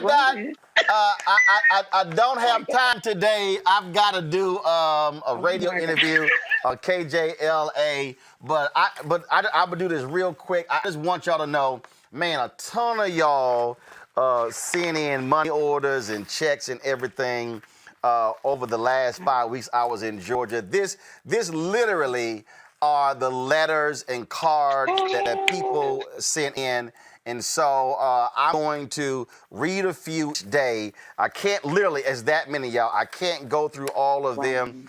Delbert says, thank you for what you're doing. Keep up the good fight. Bless your staff. Please accept this small amount to assist your cause. Again, y'all, we got just tons of stuff. Cards from people. I mean, you name it. Folks who appreciate this show. There were people who in Georgia who were mad saying, why didn't we have any gear to sell? They saw me and Anthony in our hat and our hoodies and our shirt. They were saying all that sort of stuff. And so if y'all want to support us and join our Bring Funk fan club, again, what we are putting together, y'all, is something you're not seeing anywhere else. We are committed to covering our issues. We are going to be broadcasting live on Wednesday, our inauguration coverage. You can bank on that. On the night that Joe Biden speaks to a joint session of Congress, I expect to be one of those TV anchors they normally meet with before for the luncheon that day. My house staff, I'm just letting y'all know, even Trump invited me to the first two. And so I expect to be at that one, but we'll be live that night with our coverage of his speech as well, providing you black analysis of that particular speech. Folks, we're going to be doing more of this. Next month, you're going to see me in St. Louis. I'm going to be doing a town hall there. Tashara Jones is running for mayor of St. Louis. There are 2 or 3 other African Americans who are running, and so we're going to be covering stuff there as well. That's in February, and so we're all on top of this, and so y'all can support us. Y'all, it's more than almost 10,000 of y'all watching us live on YouTube, more than 2,000 on Facebook. Right now, it's 8,000 of y'all watching on YouTube. If every person on Facebook right now joins our Cash App, PayPal, Venmo, or Zelle, we can easily meet half of our goal 2021. So let me just put this. My goal is for us to raise $1 million who watch this show. 20,000 of our followers contribute an average of $50 each. That's $1 million. That funds what we're able to do. That means that we don't have to depend upon corporate advertising. We appreciate our partners, but what it does is it positions us to be able to hire staff, to hire more staff. I told you it's going to cost us it's going to cost us $145,000, actually $150,700. The check went out 2 days ago. We're having our Apple TV app, our Roku app, our app for Xbox, for Twitch, for Samsung TV, and for, I think I mentioned all of them. That's being built as well. So that way, our 24-hour live streaming channel, we're going to have that as well. So it won't be just you watch us for these 2 hours. We're going to be streaming, and it's going to be an ad-supported network that we're building as well. And so I'll have more to announce about that a little bit later. We want y'all to support us. Cash App is $RM Unfiltered. PayPal is ME/R Martin. Venmo.com/unfiltered. At Roland S. Martin. Everybody who has $50 or more gets a personal shout out from me, the show. And so that's what we got going on. So we certainly appreciate it. And Eric, I'm going to be sure and drop this in the mail from Minister Carl E. Jordan to the back to Erica. Nice little red heart. Roland. Hold on, Henry, do this here. Henry, do this here. I want you to zoom in, Henry, and I want you to give me Henry, I want you to zoom in and give me a 2-box. I need a 2-box. No! I need you to, Henry, give me a 2-box. I need a. I need a 2-box of. Come on, I need a 2-box. Come on, that was so nasty. What? I'm just saying.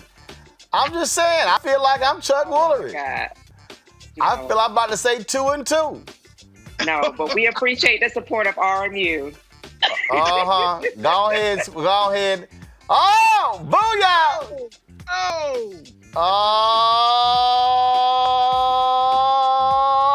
hell to the yeah! No! It's gonna be a whole situation. What? He might be a gun owner, Erica. Sir, situation. Don't mess that up. is a no. What? That will be a no. Hey, all I'm saying, we gotta go. I'll see y'all tomorrow right here, Roland Martin Unfiltered, Reese, Greg, the bunch. And I forgot who gave me this damn Donald shirt. But I appreciate you giving it to me. It was an appropriate day to wear it. I got to go.